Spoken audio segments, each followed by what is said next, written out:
You guys know it is Drunken Chat, son. What the fuck? Why am I bald? what? Old intro. What the fuck? Oh yeah, I must have read the old one, man. If you want, I can run it again, man. I can run it again. I can run with it. Run that bitch back, man.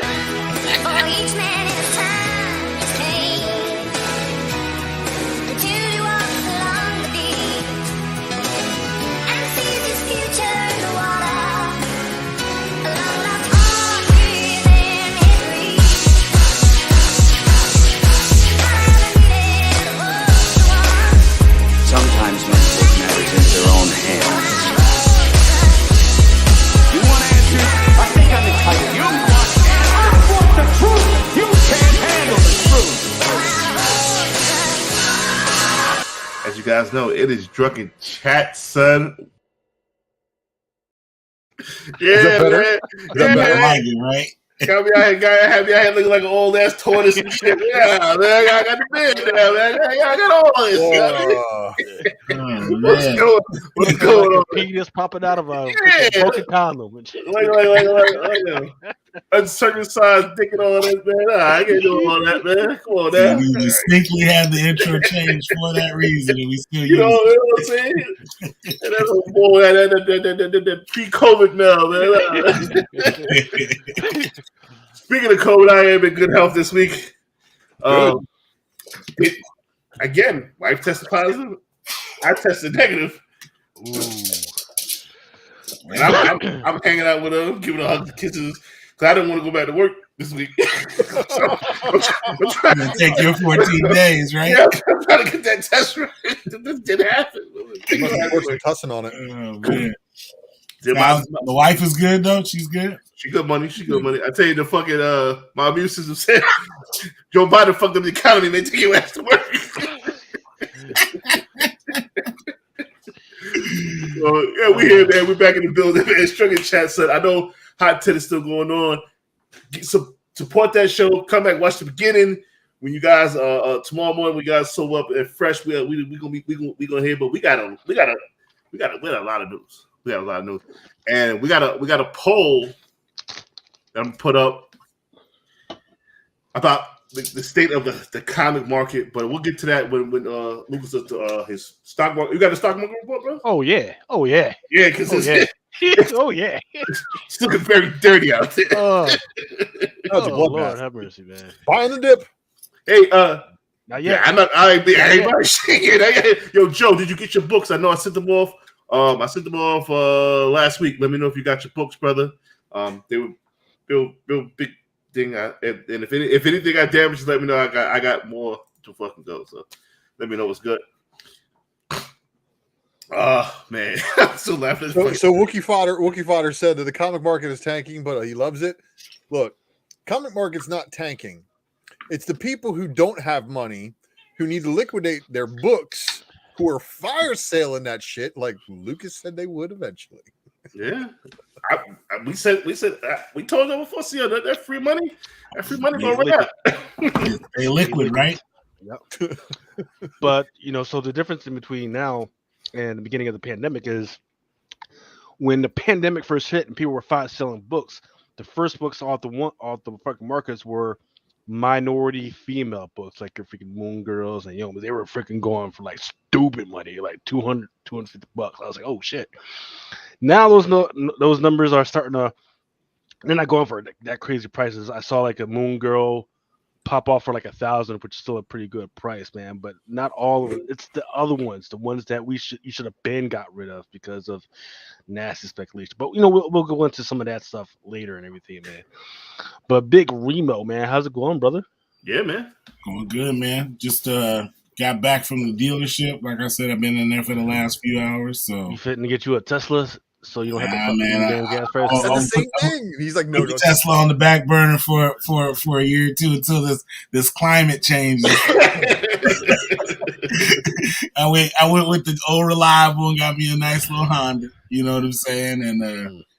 And just listening to everybody in there. You know what I'm saying? The finance people, and they were saying the same thing. They're scared, man. Hey, Mama Comics, we definitely sent you the link. I'll try to wake Laura up, so call her, wake her ass up, because she got some shit to say. I'm here. Yeah. So if I win the Powerball, if I win the Powerball, I'm buying everybody an e-tron RS GT. Hey, man. Likewise. Yeah. Word. I buy everybody Teslas if I hit Powerball. That's for sure. Yo, my cousin got a Tesla. That shit, it feels like you ride. Remember how you use the controller to fucking in Grand Theft Auto, you drive the car? That's what that shit is. Yeah, mine got little paddles. You know what I'm saying? It's got the paddles and it's got the button you push, so when you have the stoplight, it turns the car off, and then when you push the gas, it starts back up. So it kind of supposed to save gas, but that's a little too new for me. I had to turn that shit off. I want to push it, and then the car will it'll stop. Like if it feels like you don't have time to brake, if someone like cuts you off or it swerves into your lane, it automatically brakes for you. So I've been sitting waiting. I don't have a driver's license because I'm in fucking New York. What the fuck I need a driver's license for? Shit. But they got cars that drive themselves. So again, what the fuck I need? I'm not doing that. I can't put my life in I can't do that. I'm scared. I'm flipping out over the fact that there's Uber services where they're like no Teslas. Driver. Yeah. No, that's you gotta sit. You gotta sit in a pass or in a driver's side and stuff, but it's so you just freaking sit in there. But yeah, there's been a couple of incidents where like somebody was like, "Oh yeah, I'm just going to get in and freaking get on my phone," and then they end up hitting somebody. Yeah, and they're liable. But still, I just got an email yesterday before I left, before I logged out from work, and they were like, they sent me as a corporate wide. We got like they give us money for Uber now. Like I could have been Ubering to work now, so. I mean, I mean, if they're doing anything to trying to get us to come into the office. I'm like, fuck that.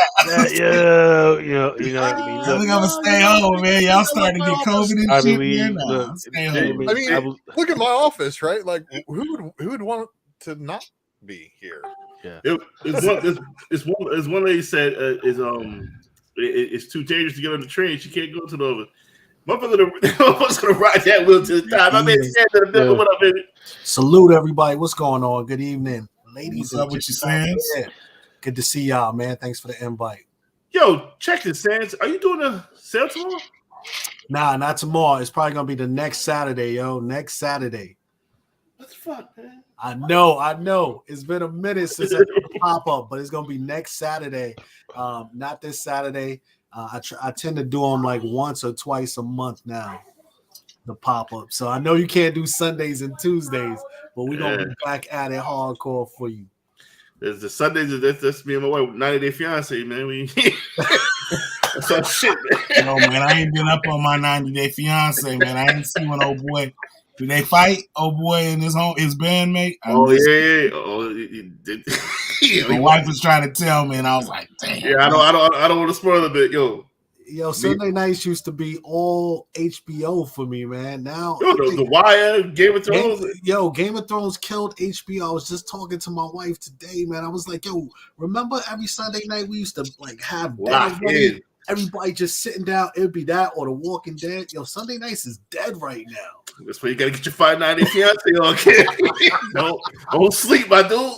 Come hang out with the Cookie Man Sunday nights. That's what you do. We vested, man. I can't do it. It's 90 Day Fiance in P Valley, man. I gotta get up. I gotta get up on P Valley, man. Is that the like married at first? Or not prostitute, the strippers. There's one where they just get married like right off the bat. First, no, that's 90 Day Fiance is they get engaged to someone overseas and they bring them to America. They got 90 days to get married. Or they go there. Or they go there. Yeah, or they go to the other spot. I'm telling you, man, the creativity around these, it costs no money to make real reality TV, man. Yeah, you don't gotta pay. Yeah, you don't gotta pay high prices. Some of these broads, man, I'm just like, why would you even? Why is it even an option? You know what I'm saying? Like baby girl went to Africa and grabbed that dude, the dude who wants to be an MMA fighter, and then he's like, yo, even if we don't stay together, she can still sign for me to get a. I'm like, motherfucker, I would have left your ass in wherever the fuck you at. Like that shit even came out your lips. And that shit is fucking hella illegal, man. Yeah. There's a fucking USCIS agent listening right now. Like, okay, watch this. And it's crazy because that chick Miona, she is the best makeup artist in the world because she ugly as shit without makeup. When she put that shit. Wait, which one is that? The girl from Russia? Girl from Ukraine, man. The weirdo. Shorty bad with the makeup. Yeah. Fucking without makeup, fucking working the devil, man. Oh. Hey, shout out to Mama, man. She was watching one of those kung fu flicks, not the old school, like one of the Tony Jaa joints today. Had me going to watch the Raid. I was like, oh, you watching that? Hold on, let me put on Raid the Redemption. Mama comments me on her martial arts is crazy. Yo, I saw it. I was like, yo, what Tony Jaa joint is that? I never seen it. She was like, yo. I was like, all right, bet. Hold on. I couldn't find it right off the bat, but then I typed in the Raid. It was game over. I was like, yeah. What was that shit? What was that shit with the elephants? The Protector? The Protector. Oh, official. Oh. Yep, we will get a Spec Matrix tonight. Who said we're getting a Spec Matrix? Who said we're getting one? what you got to do? The internet, Ultra. Look, it says everyone like Bill Cosby. He said some pudding pops. Yeah. Oh man, we going. I got a drawer full of Jello. I got a 5-year-old. Right. Yo, but baby girl was in there with the mother-in-law, the future mother-in-law, and she was like, I don't want you walking around the house like this. I'm like, this broad don't even be dressing crazy. You just messing with. She don't be crazy. Yo, and Shorty, the white chick from she got the dude from Nigeria. He wanted to see his son, and she worried about she worried about getting some dick. I'm like, yo, bitch, look at his son. Get it's out all of here. about her. She just worried about her, man. Yeah. She don't even care about that little baby. That was an accident. That was a straight accident. You mean kind of like you guys all saw Ms. Marvel this week, I'm sure, right? Yeah, yo, we're gonna get it. Yo, the matter of fact, let's transition to the comics right now. Miss Marvel, bro. So that remember where they're sitting there hiding? Yeah. And, Shorty's brother looked like he was about to murk Red Dagger. Yeah. Like, he's like, what you doing, my sister, bro? It's a decent show, y'all. It's Jersey City, man. They ain't Jersey City, look, man. You like everybody gonna find their gripes with anything they watch. Look, I know some people who absolutely love this show and hated Moon Knight. And then I know people who loved every episode of Moon Knight look at this and go, man, she's got a bracelet that can be knocked off her and take her powers away, apparently. And that's what everybody's really, really upset about. Yeah, she never really got to no conflict yet. How you know the bracelet gonna come right off? Man, see, that's the only thing about it that I think is dope is that aspect of it. Yeah. But also, I think that bracelet, I think Amulet got the other one. There's got to be two. Well, yes, Amulet's got the other one, and supposedly, so here's where it gets weird. Can the Eternals reproduce with humans? Oh. Supposedly, yes. Supposedly, yes. Who's the aunt or the grandmother or whatever that bracelet belonged to? Aisha. Yeah. Right? Eternal? Well, no. But everybody said that she did say that her mom and her grandma both love Kingu. And she said her stories. She said, "Don't try and live through." Yeah. So whoever had the past that brought shame to everybody. Yeah, and the bracelet was hers, and not to follow whatever it was she did, or somehow she did something that was looked down upon. You know, was that the person who was reaching for her, or was that Red Dagger's mom who was riding in the back? That was Red Dagger's mom. Yeah, who was reaching for her, and it was hallucinating. No, that was supposed to be her grandmother. She sent her that package, remember? And then she opened it up and she found the bracelet and she was like, "Give me that." And then she told her brother to go put it in the attic. But remember, first episode. But remember when she was bugging out when the little kid fell down and she was bugging out. That was Red Dagger's mom. I was like, "Yo, come in." I thought it was Red Dagger's mom's. Gotcha. That's what I thought. Chat, let me know what's up. If you guys see it, let me know what's up. Yeah, we spoiling the fuck out of this motherfucker. It's What's Wednesday. up, Adam? Good to see you, man. Hey, what up, baby? Hey, what's up? What's wrong? You sound like you sad. You all right? No, I woke up from a nap. Oh, I'm about to say, bitches got your money. Right. I just, Adam's dwelling in that post-nut clarity. Yeah. I said $100 for what? You just climbed out of Lisa Ann. That's what it was. Look at it. The economy bad. Holding, you ain't gonna be getting paid home no more. Hey, what's the oldest truth, man. the oldest game in the book where you always gonna make money? Adam know how to make that money. He's gonna be like, get out there for me. What's up, Adam? Actually, I haven't seen you since MegaCon, brother. Hope you're well. I'm doing well, man. Just making No some COVID, right? with the show and working on a couple projects behind the scenes, and should be able to make some announcements soon. Oh, we got a lot of good people in the house, man. Yo, Josh G's in the building, Ryan the Gray's in the building. What up, man? Dre Barnhouse in the building, Mojo Quid is in the building. Vegas boys in the building. Repair Tech, Tony, what up, man? Peter Parker, what's going on, kid? Lords of Brooklyn, yes, we are on time, my man. Dave Collection, what's up? Yo, big shouts to my man Dave Collection. Got the bike bag looking really wavy, my man. Bullseye comments in the building. My man High Nathan, what up, God? D-Core in the building. Yo, D-Core, I want to talk to you about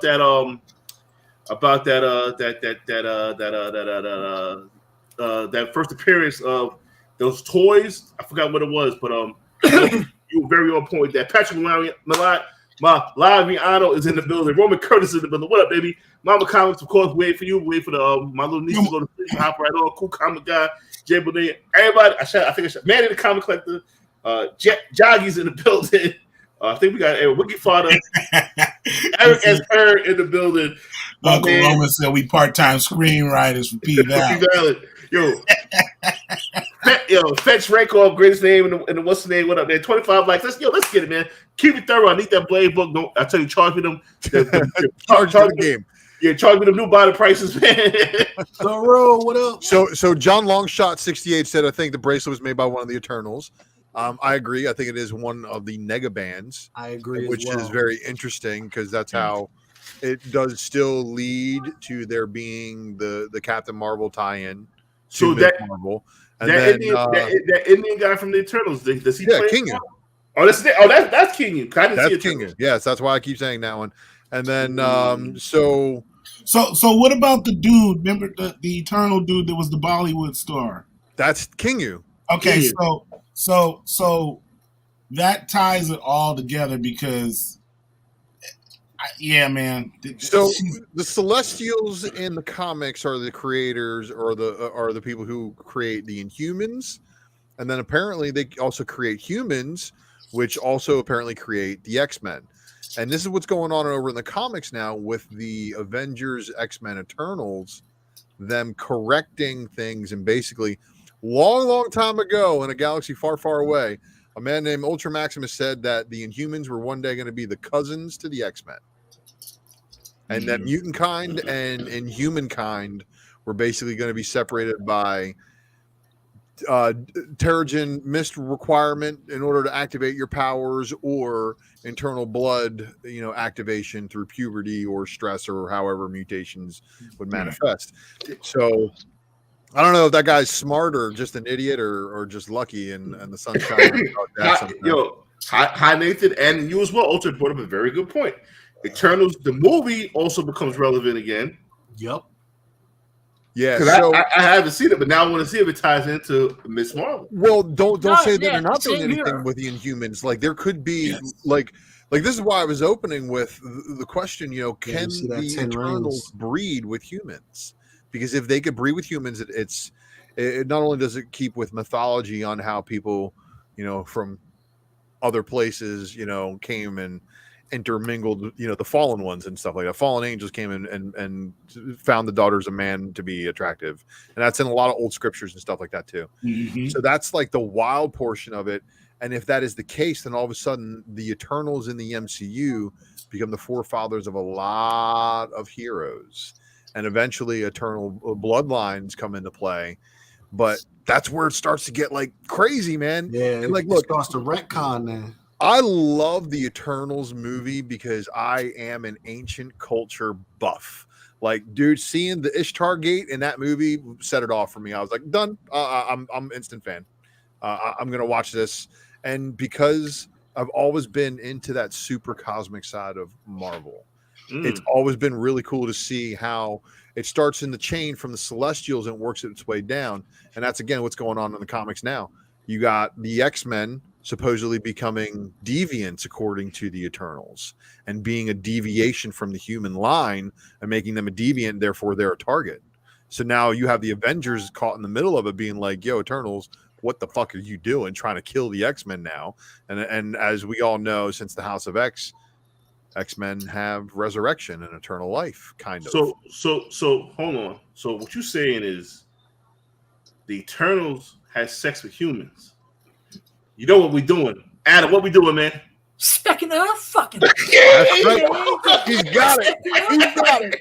It all comes back to that. I mean, we specking out fucking, man. You know, Specking out fucking. every single one of us on this panel is the evidence of a successful one of those happening. So, Right. Absolutely. Thank you. And I was hoping he's gonna nail it. He nailed it right there, man. Oh, stop mad at him, baby. set him up and knocked it out. So I'm for one kind of excited, but you know, again, if they do all this representation for the Muslim religion, I really hope that they continue with the Daredevil series. And that was one thing a lot of like devout like Catholic people loved about the Daredevil character is his religious side. Right. Netflix did a great job of portraying that, man. When they introduced his mom, I was like, oh my God, they're really They doing knocked that. it out of the park with that. They absolutely did, which is the reason why they better give us a new season, and Bullseye better be the first thing out the gate. And they better keep all the good stuff from the Netflix. Don't fuck it up. Bad. Don't fuck it up. We're probably doing that thing that, you know, good comic collectors and everybody do, where we're like, yo, this is what needs to happen, and then they go completely left on us. Yeah, because they're not listening. They're not listening to the fucking collectors. The motherfuckers they want my services for free, and I'm over here offering them $1 billion ideas and stuff, and they just don't take them. You know, it's telling you, listen, there's some brilliant minds on the net. I don't know who is kind of previewing some of these things that go to screen, but somebody's giving them the thumbs up when they really should be like, I'm giving that 4 thumbs down. That's terrible. Go back to the drawing board. It's some of these shows where it's just like, yo, really, like, y'all shouldn't have put that out there that way. There's so much more y'all could have did with that. I mean, it's the fact that I'm just learning, because like I said, I've never seen Eternals, that it could tie into Kamala Khan. I'm like, okay, Kamala, like she said it on the show, her name is Kamala. I've been calling Camilla for a minute. So Kamala Khan, yo, I knew the show was going to be good because the expectations were low. I knew Moon Knight was going to be shit because the expectations were too high. Now, I'm low. Got 2 episodes in. I'm really digging the show. I'm really digging the actress who plays her. I'm really digging learning about the Indian culture, which is very key. You know what I'm saying? It's Pakistani culture. So it's Pakistani culture. Yeah. So what up, fellas?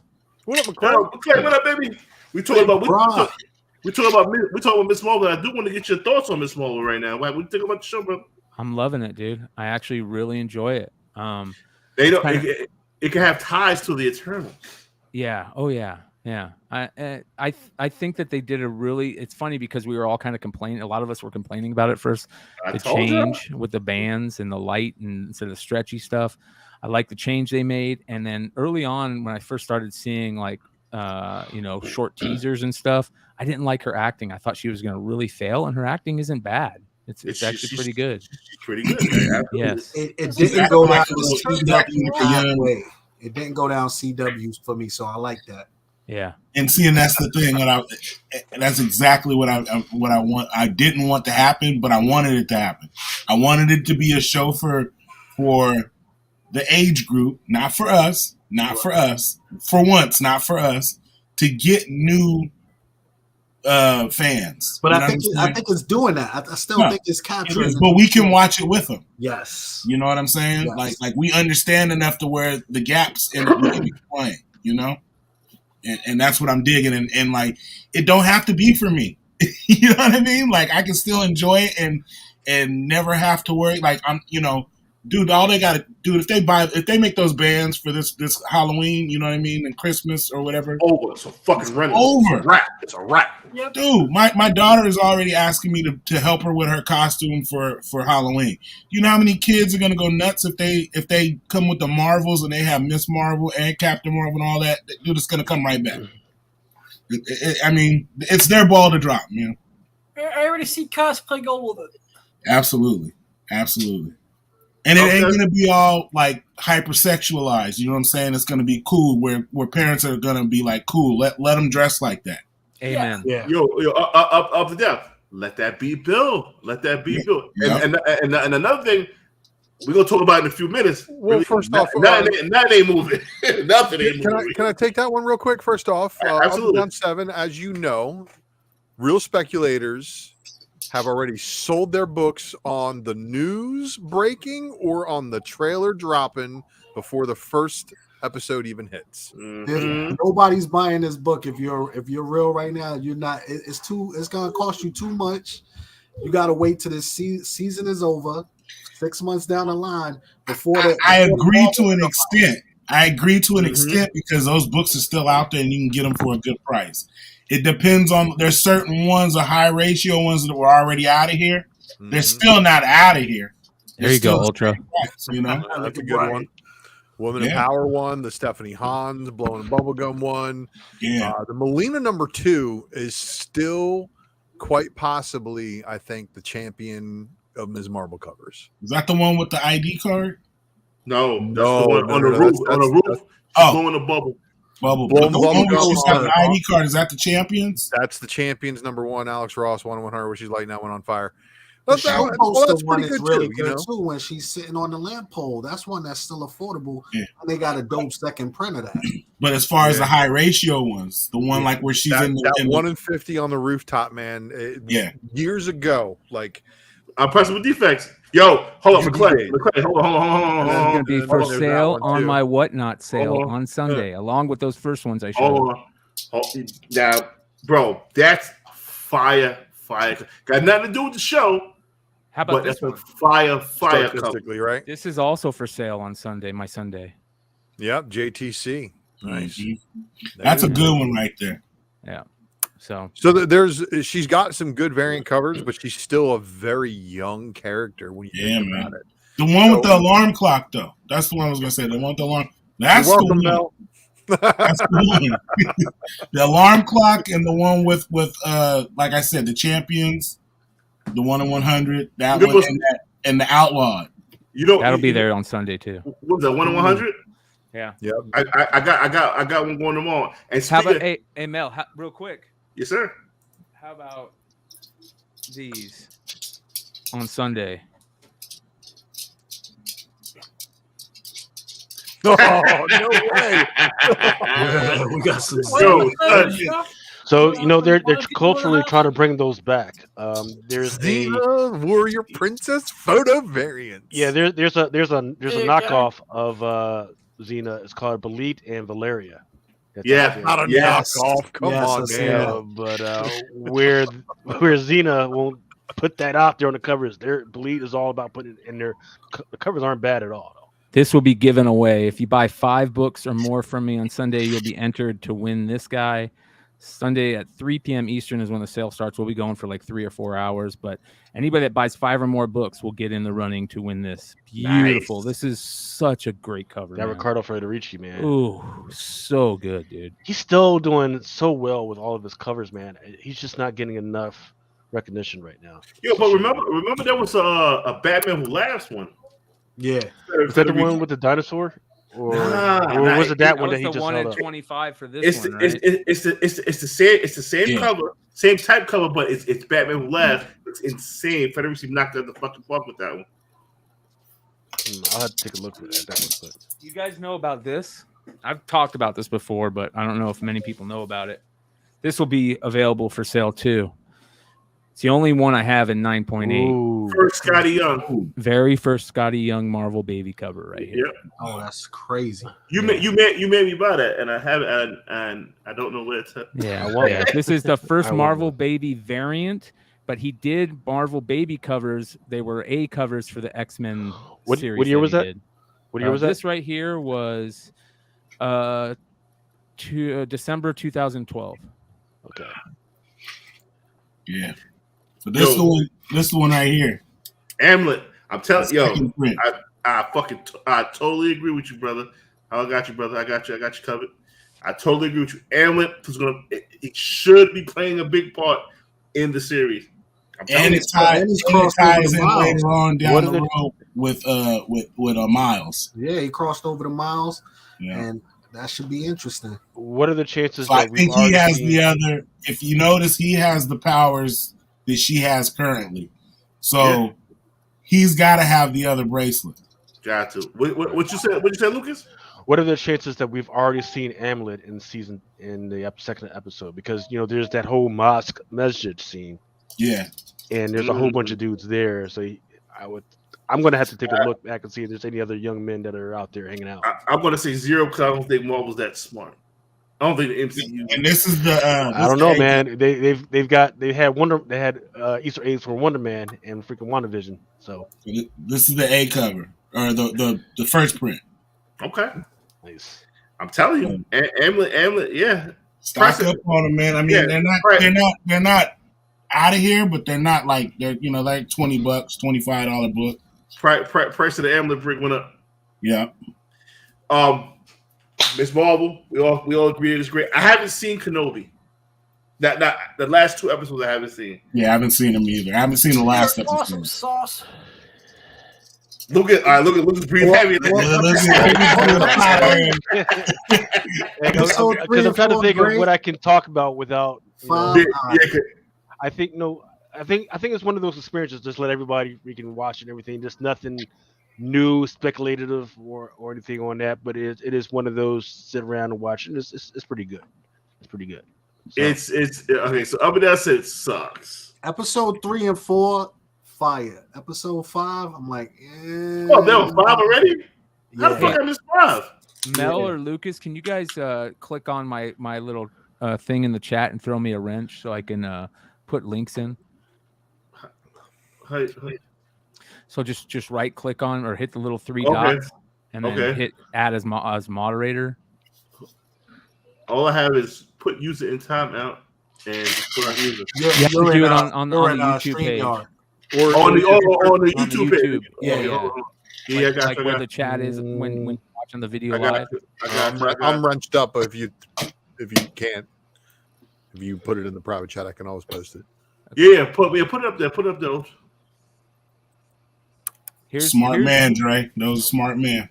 Here's if you guys want to get in on my sale on Sunday, I posted my link tree there, and that has all my sales whenever I have a live sale and all the live shows whenever there's a live show. So I don't know, man. It's kind of split, man. It seems like everybody's saying that it's half and half. They're saying it sucks, and then some are saying it was fire. So it's probably some of the best. It's probably some of the best Vader I've seen, man. See, so that, but they still make it too. Like Vader. There's no mystery. Zero mystery to Vader. I'm gonna go hit a blunt a couple times real quick, and then come back and talk about conversation. Yeah, because I want to talk about. All right, yeah, we're not allowed to talk about Star Wars without Brian. Period. What I'm going to say though is Vader's very accessible in this series, and I don't think I want to say something. All I see is like, oh, Kenobi's a pussy. Kenobi's pussy. Let me ask y'all something, man. He was pussy in Star Wars. Hold on. What? Hold on. You kill your. You fucking with your mans, right? You know your man. I know. Your man. Your man is destined to be the baddest motherfucker on earth. Right. You think you kill your man? Yeah. Your man. You find your man's alive. It's not your man no more. That's what the fuck just wreak havoc on your whole situation. You ain't gonna be scared. Nah, but I feel like he killed him, and then he was like, it's like I always got to take it to the streets, right? How you think you kill a motherfucker? If you shoot shoot somebody, right? You think they dead, right? Right. I get it. They come back and you're like, oh shit. Right. But it's like you shot him the first time, my G. But you ain't kill him. Dude, he shot 50 Cent 9 times the first time. Now, like, you shouldn't be pussy after the fact. Nah. Because you man when you shot him down, like go get his ass. Nah, because you thought you killed this dude. This dude, I feel you. No, I get that. And this dude, he don't give a fuck about you at all. He just drug this dude through fire, my dude. Yo, I heard a really good message though. Like, you don't even need Kenobi in this show. It's really a show about Reva and her, story from a child link. Well, I don't want to ruin it for nobody, but a lot of people are like, "Yo, I'm just saying, as far as the story we already know." A lot of people is like Kenobi and Anakin are really just added components to it. But see, it really has a bigger. It should have been Star Wars Tales then. It shouldn't have been a Kenobi show. Right. You know what I'm saying? See, what we already know about Kenobi is he was a punk ass beezy because he ran to you know what I'm saying? He showed up out of nowhere and was like, "Hey, I'm looking for you." That's another point. Yo, you talk shit when you got a whole crew of Jedi with you. You the only one left, my dude. Vader got forced. He just you watched can tell. the Jedi get choking bitches left and right. Yeah, no, I feel that part. But you guys wasn't so bad though, right? You wasn't so bad, right? What you mean? If you guys was that bad, then when they come down, you guys should have been able to hold your own. You over here blocking lasers with your sword. I'm trying to tell you, they got exposed. And yo, this dude Vader. First of all, I ain't got my squad behind me. I'm for Dolo. Yeah, it's like when this nigga Vader wants my neck. He on my body. It's like when Zab Judah lost to Costa Zoo. You was that dude until you ran into a dude that was that dude too. You feel me? And gave you one. You know what I'm saying? He left you standing. And that's what I feel like it is. It's like we're trying to make excuses when we already know the outcome of Ben Kenobi. You know what I'm saying? Father's killing me. Yo, he right there. Wiki Father, he on point. They make Obi-Wan a bitch like him. He right. He's right.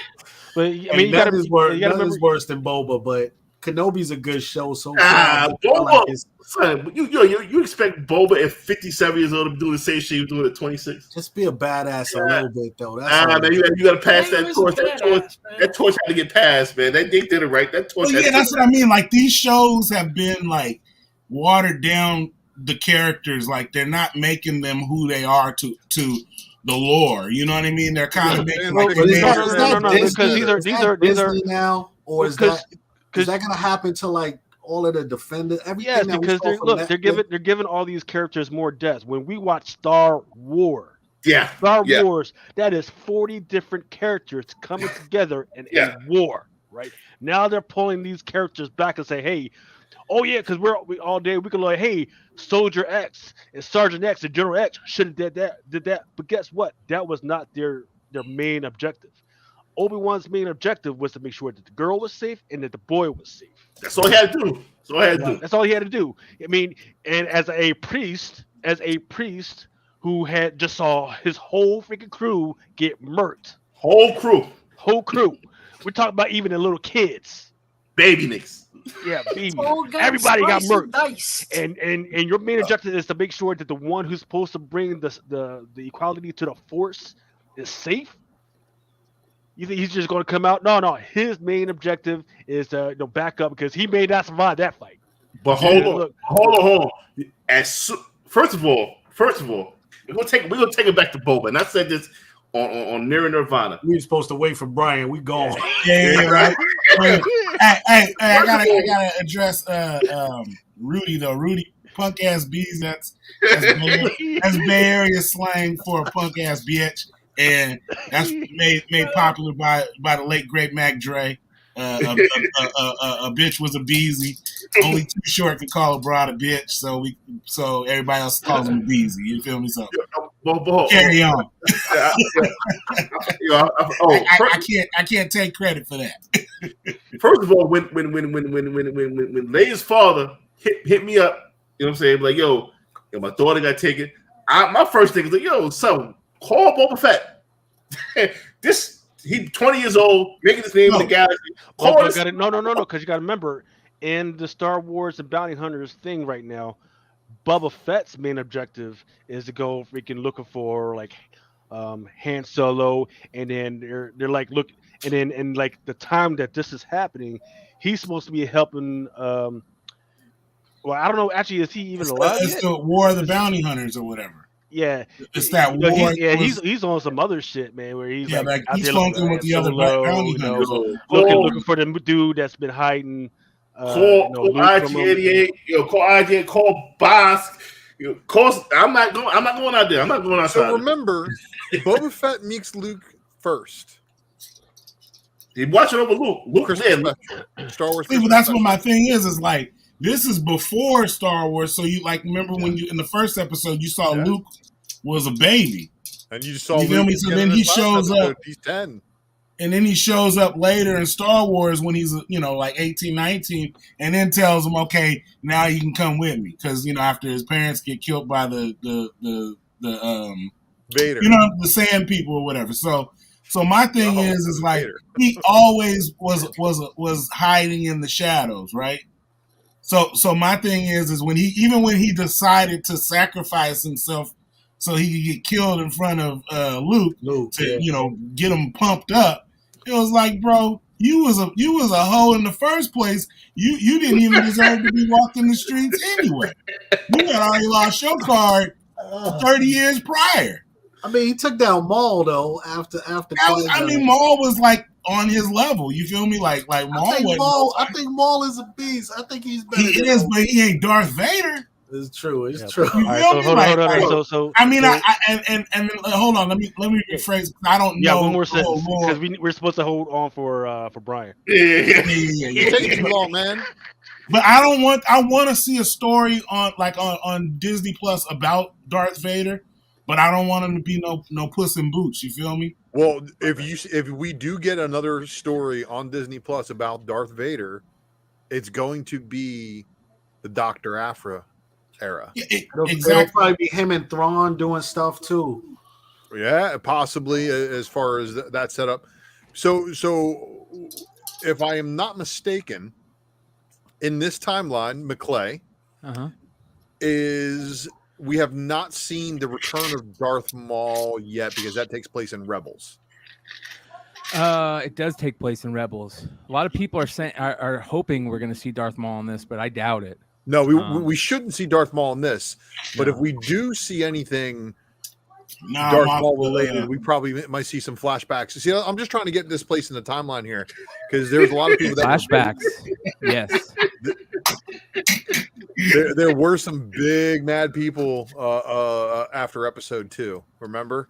And I'm pretty sure that canon error has been removed from a lot of people's vocabulary. What canon error?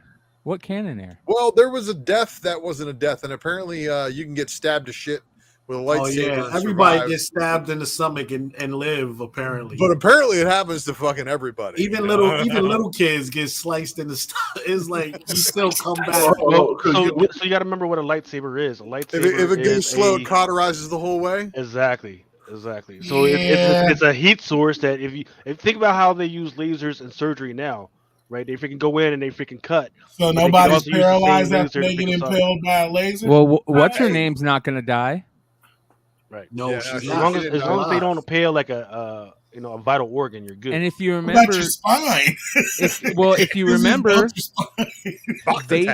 Vader would cut off their limbs and shit in the Clone Wars shit where they first talked about the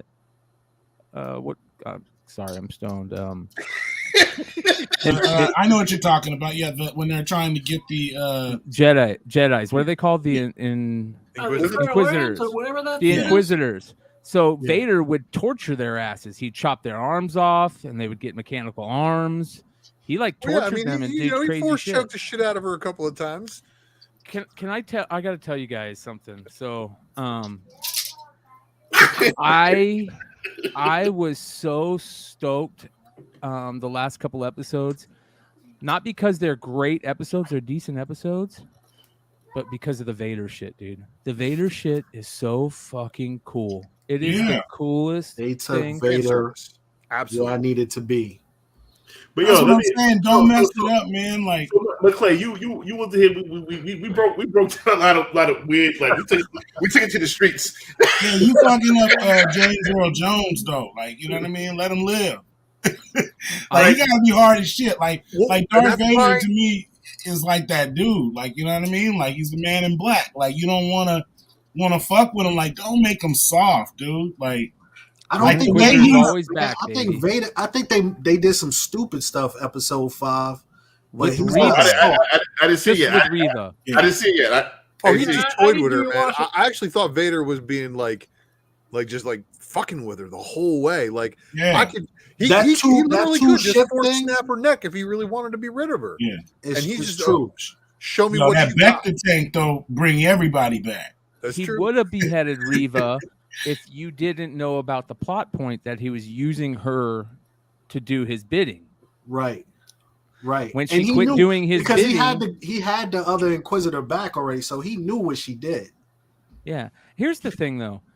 The only thing about all Obi-Wan that I don't like, and I'm gonna take some heat for it. Only thing I don't like about Obi-Wan, small things. No, I like Leia. 2 small things. Well, not small things. I don't like Reva. I don't like her. I don't like her character. I don't like how she plays the character. I don't like anything about it. Twilight. You're wilding right now. Go ahead. And then the second part is, it felt like some of the, I don't know if it's the cameras or the set design or something, the lighting. Yeah, the lighting. But some parts really felt Star Trek Generation bullshit to me. You know what I mean? And I was like, it just doesn't look like Star Wars. Like that scene where she was having all the stormtroopers shoot at the door. Like it felt so cheesy to me. It looked off the way she was telling them to fire. What is the point of having a long gun if you're going to be right up against the fucking yeah? Wait, hold on. When she threw that fucking suitcase at the back of that fucking snow speeder and the shit crashed. Yeah, blue dude out of the sky. I was just like, are you fucking shitting me? Stupid. Like, really? Yeah. That's how he died. I couldn't even, dude. I was just like, one wow. dimensional though. I like Reva. I just think she's one dimensional. Yes. There's no depth to her character. I see the and I get that because her character, the way they're playing her character, is not for anybody that's on this panel right now. Right. I've talked about it with some of the No Prize podcasts because they didn't get it either. Her character is that character that every woman that's sitting in an office and has been plowed under, they're going to get that because there's a lot of women across America right now that they're in their office and they're freaking working hard to do. And then there's some asshole in the office who's freaking doing everything he can to make sure that she doesn't get that fucking promotion. I fucking loved the Vader fight between him and her. That was so badass, bro. When he was just force pushing her constantly, I was like, oh shit. It was like just judo. Yeah, Jeet Kune Do and shit. Like, wow. Yeah. It was amazing, dude. And then when she came into him to say, I'm so happy to be on the same ship with you. He's like, shut up. I don't care about pleasantries. Where's fucking Obi-Wan? I was like, that is fucking Vader. See, they know how to write Vader. They're writing Vader correct. So good. Yes. She's not a manipulator at this point in his life. He's a fucking manipulator. That's all.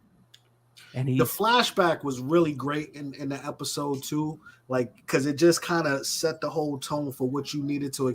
Like Mel, you got to watch it, man, because it's really it really does a good job in certain aspects, and then some things they just make you like, why did you even go that way? But the flashback was good. The Vader fight with Reva was good.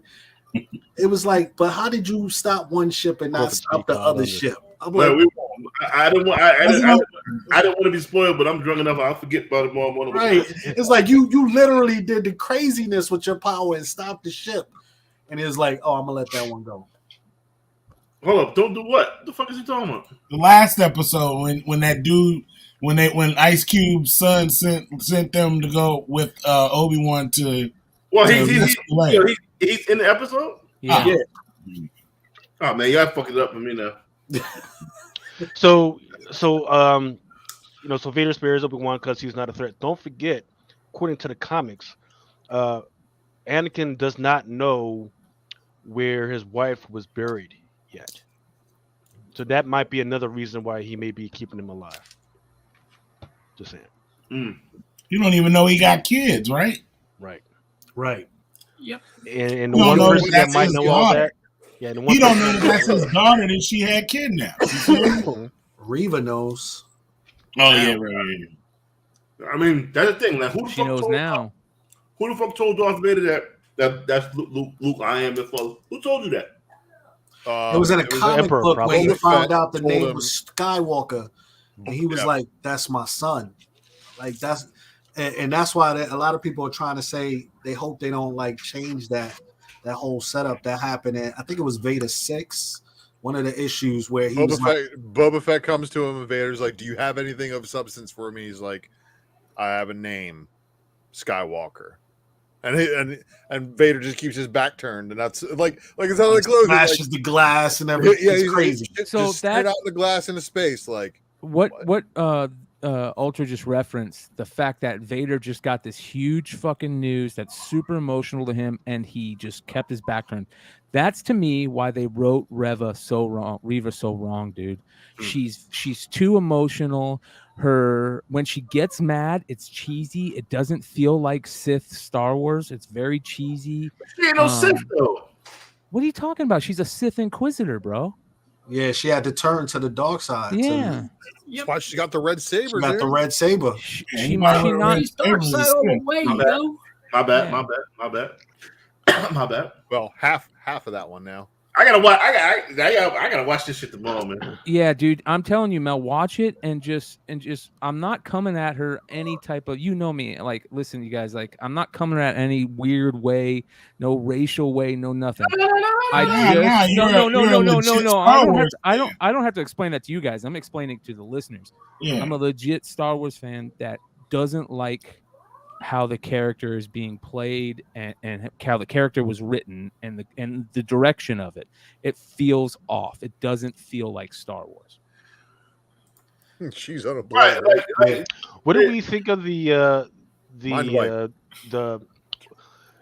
and I hate to be the spoiler, but there's a little cachet or a scene where Obi-Wan goes into this tomb and there's I don't know whether they're Jedi or whatever. Yeah, they're Jedi. It's like a encapsulation thing. Yeah. So basically what that was, Lucas, is that place where all those things on the wall were and how Obi-Wan got there is the same way those Jedi before him got there. They were on the run. It's kind of like a Underground Railroad type thing, right? And when they were staying there, that's where a lot of them decided, okay, they have to shed the Jedi identity. So they wrote in the wall and they left their robes and their lightsabers. And then I thought he was talking about when he walked through on the ship and saw like the frozen Jedi. Okay. I think they're trying to, you know how they clone Palpatine and stuff. They're trying to get the midichlorians and clone again. So I think there's something to that why they're keeping those bodies there.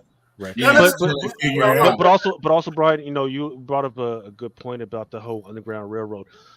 Should they have, you know, because this weekend is Juneteenth, should they have leaned a little bit more into the slave stuff when it comes to the Star Wars? No, I think they universe? played I'll be honest, man. I think they played a really nice little scene to that. I think that, you know, pointing that to the, you know, you instantly think of the Underground Railroad. That's instantly what you think about. So it was a nice little, and they had Ice Cube's son playing the Harriet Tubman type character, right? That leads all those people out, leading people to freedom. And I think that's what O'Shea Jackson Jr. was saying when he's like, hey, if you guys are racist out there, racist Star Wars fans are gonna love me, not because he was Quinlan Vos, but because he was playing that role, right? Oh, so he's not Cleveland Voss. No. Oh, I should have sold that book 2 weeks ago. That No, I book's think still you should gonna be hold hot. that book, Mel. Yeah, that book. It's Yeah, the old book. Yeah. hold. Yeah, all Quinlan Vos stuff. Hold. So, does anybody think that they're going to get a season 2? yes, I think so. Yes. You think so? Yeah. Or are they going to do a spin-off or something? they should Yeah. do a spin-off or season like- two. I like- don't care. Because we know the outcome of Obi-Wan. I want Right. Vader. We know this story. We already know where it ends up at. He's going to go back into hiding on Tatooine and watch Yeah. over Luke. Yeah. But first, I think he's going to have to kill Reva. Where's the fight with Chrysanthemum and everything though? Season 2. Maybe. Yeah. That's what I'm saying. You know, they There's can still always do- more story to tell. Dude, they can tell so many stories now with flashback scenes and Yeah. that type of stuff, you know. But I wanna Hayden see- Christensen did say he wants a Vader show. I want Vader. needs to be I want one. Vader on the run, like not on the run, but you know what I'm saying. The whole story where he's You know what I want? And you know what I think every Vader fan wants? Kirak and Fowler. Yep. Vader down. Vader Yeah. down. Yep. Down. Vader yeah. down was probably the most insane Vader story because it was basically everybody was like, "Oh shit, we finally crashed him. Let's go try to fucking kill him." And Yeah. Vader was like, "Me against all of you motherfuckers right now." Let me ask you guys a question for someone who's becoming a fan because of the show. Yeah. We're outside of the main, like the prequels and New Hope through Jedi. What's like the next best thing to go to after this?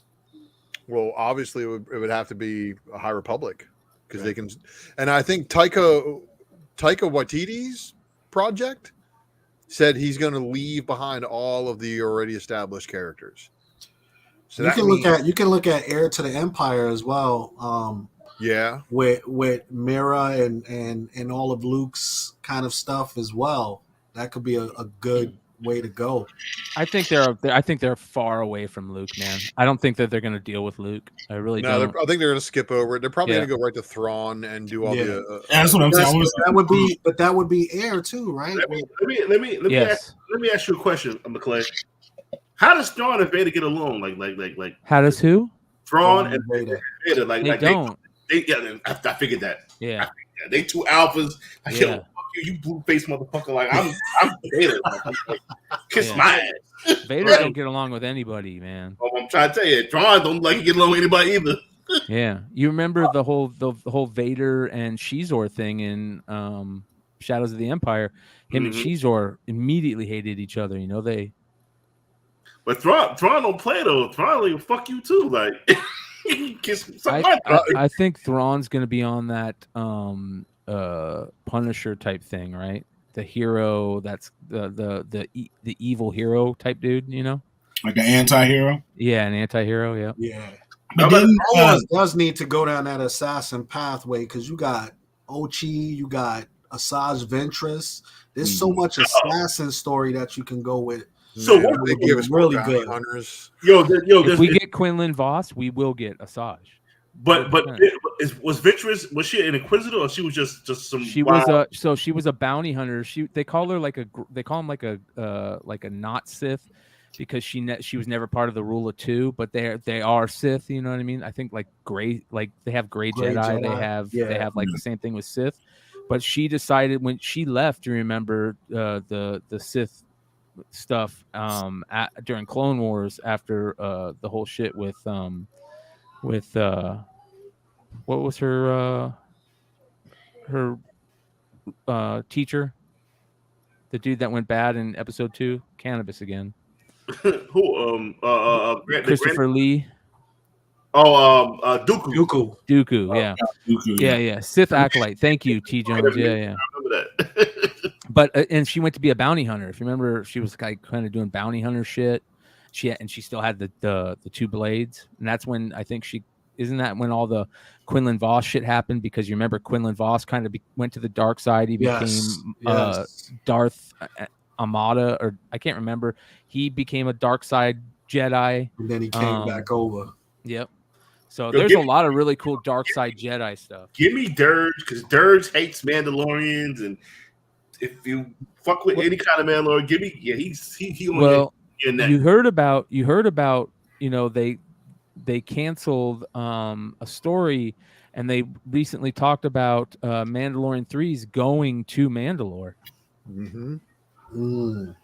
So what if Boba Fett comes in there? We might as well. Yeah, and that's what I also heard, that they said that Boba Fett was going to be more badass, and the actor playing Boba Fett said he's going to restore, because he did see what the internet has been saying Boba Fett's pussy. Yo, Boba, sit your old ass down, bro. Yeah, man, you're wearing the It don't have to be him under the suit, though. That's what you're wearing a dress, man, and you ain't Simone. So come on, man.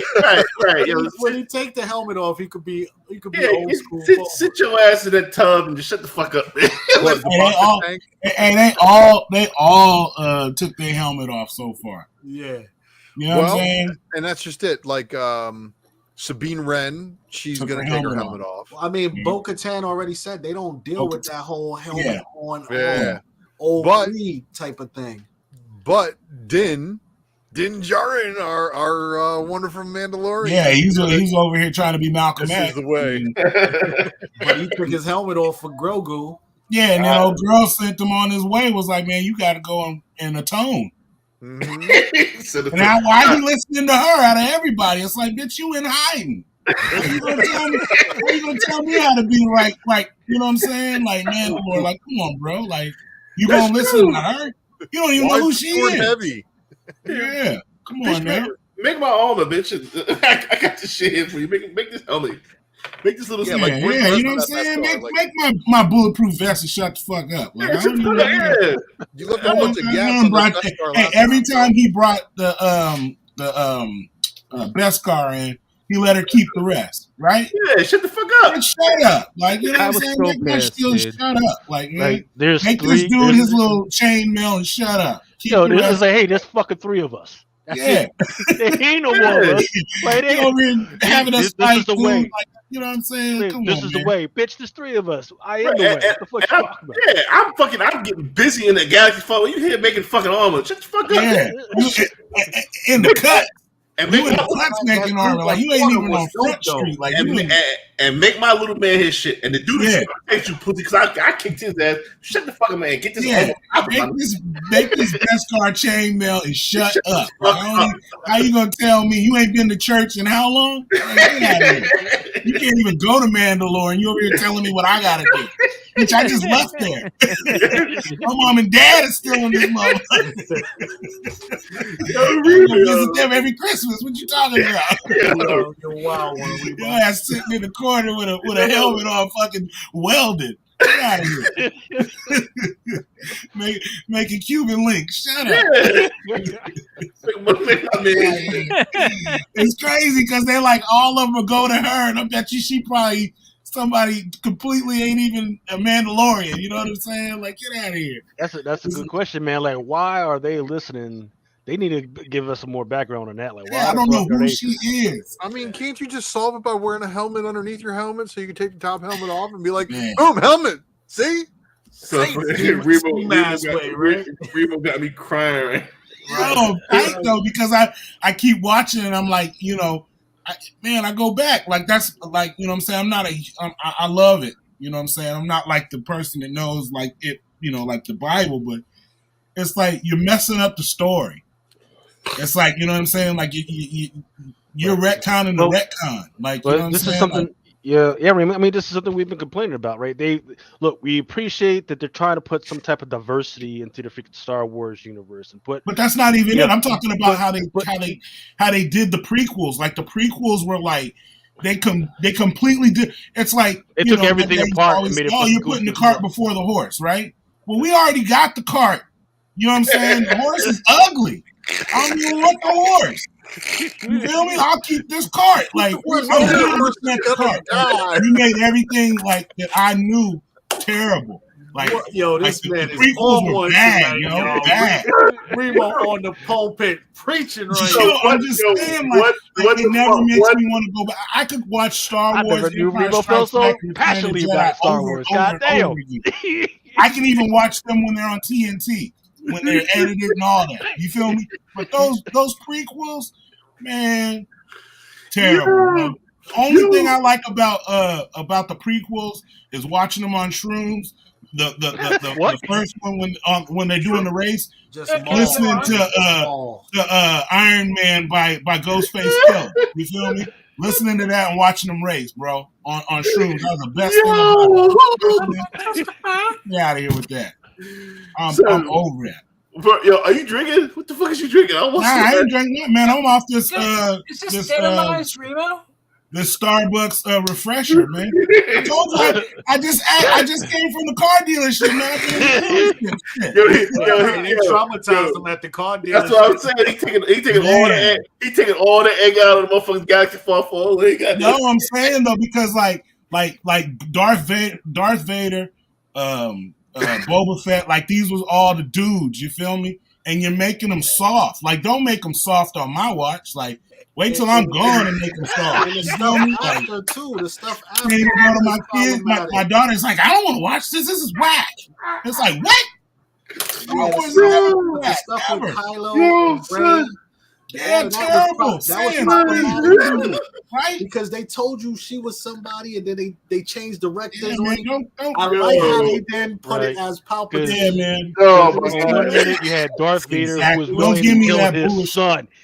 That dude was ready to kill his own son. Yeah. For some other shit. Now, dude. Oh, you're my teacher from like years ago. I haven't seen it. And it's like they got midway through the thing. They were like, nah, son, let's make it different, yo. Let's make it the brother. You know, it's like, come on. Supreme Snoke. I thought that dude was gonna be somebody monstrous. They crashed him. Took out real easy, right? No, this is real. This is Remo's breakout show. This motherfucker got me crying. It's crazy, man. I'm saying, like, but it's real. It's real spill. He told us a real spill. Yes, man. It's real talk, though. Real talk. Real talk, man. Because if it was still George Lucas at the helm, there wouldn't be nobody complaining about none of these shows. You're 100%. Yeah. The 80K kid got him off. Right. Yo, come on, son. I'm laughing. In the Matrix. Nah. He's at Alicia Keys' crib. You feel me? So they got I'm laughing so hard, I'm coughing. They got boogers in my fucking mouth. Oh, damn. Get another cap, man. I gotta get another cap. Y'all about to blow Brian's high too. Man. Oh man. No. Hey, I got something right. Exactly what Remo was saying. My best friend, my homie that I do the podcast with, he's so pissed off at Star Wars over the bullshit over the last year and a half that he changed the name of his LLC from Obit One Studios because he didn't like. He's so pissed off at Star Wars. Yeah, man. Fuck that. Yeah. It's terrible, man. What turns to shit? What? Hey Lucas, what's going on with this? And not to completely change subject, but I got a question. What's going on with this Black Adam and a new featured character, i.e., kind of Tosin or Miles? What I'm hearing is are we missing out on something crazy about to happen in Black Adam? I don't know. This is the first I'm hearing. Like, are they adding a black character to the damn freaking universe or something like that? Is that? I'm gonna send you something, and we could touch on it later on. Black Adam, man. Just all they gotta do is bring the young Dr. Fate, and they'll be fine, man. Man, Black Adam, man. Yo, salute, man. Khaled Nassar or whatever. That'd be good, man. You see, got me. Got with it, bitch. Don't even go to the church no more. Matter of fact, yeah, this was at where my man Comics and Sneakers at? Where'd he go? Oh, there you go. Exactly, thorough. Yeah. The Raza joint. The Raza joint. It's a Raza cover, right? That's what you're talking about? Which one? Not the Star Wars cover he's talking about? No. The Black Adam, the new black character. Oh. Yes, that's right. That's Raza, right? I don't know who's on this cover right here, but Hold on, I'm gonna put it back up. I sent it to you, Lucas. Yeah. Y'all look like Figure Mackay out how to- Pfeiffer on Crooklyn. Or not Crooklyn, but Clockers. They look. Oh my god! So Miles Morales is black. Listen, Malik or Bolt is supposed to be his name, and it's supposed to coexist, kind of like Peter and Miles. And this is spec I got from my man Carolina Chris and the peeps. But I was just like, yo, I know how y'all do on this show. I want to make sure they not blaming Mel and the crew for some new spec we ain't put them on. now my man Comic Secrets definitely put me on earlier today. I didn't really read it because I was like, what the fuck is this? I was like, we got to look into it. So it said it's Miles Morales and what? Read what that shit said again. It says his name is Malik /Bolt, and it says no, Black Adam is not going anywhere. The two will coexist like Miles and Peter, Clint and Kate, etc. And he's debuting in the upcoming Black Adam series by Christopher Priest next Tuesday. What? I didn't know. I didn't even know Little Black Adam coming out. Yeah, I wanted to make sure I go to a source that's reliable, right? You know, so this is a source that be knowing the stuff. So I had to pump the brakes and say, is this going down? Okay, I'm all for new characters of color. I'm all for that. Instead of just taking some other character, man, I'm with it. Hey, Lucas, put your email in the chat so I can send you those covers. I tried to send it earlier, but for 2017 or whatever. I'm with it. Let's give it a chance. Yeah, some people saying they think it might be issue 4. A lot of people are saying they got spec that it's issue 4, so it may not be this one coming up. So maybe still be some time to get in on it, but just yeah. We definitely we're gonna talk about that Riri info you sent me. We're gonna talk about that for sure. You know that. Number 1. He said that's Usain Bolt's cousin. Bolt out there. See the thing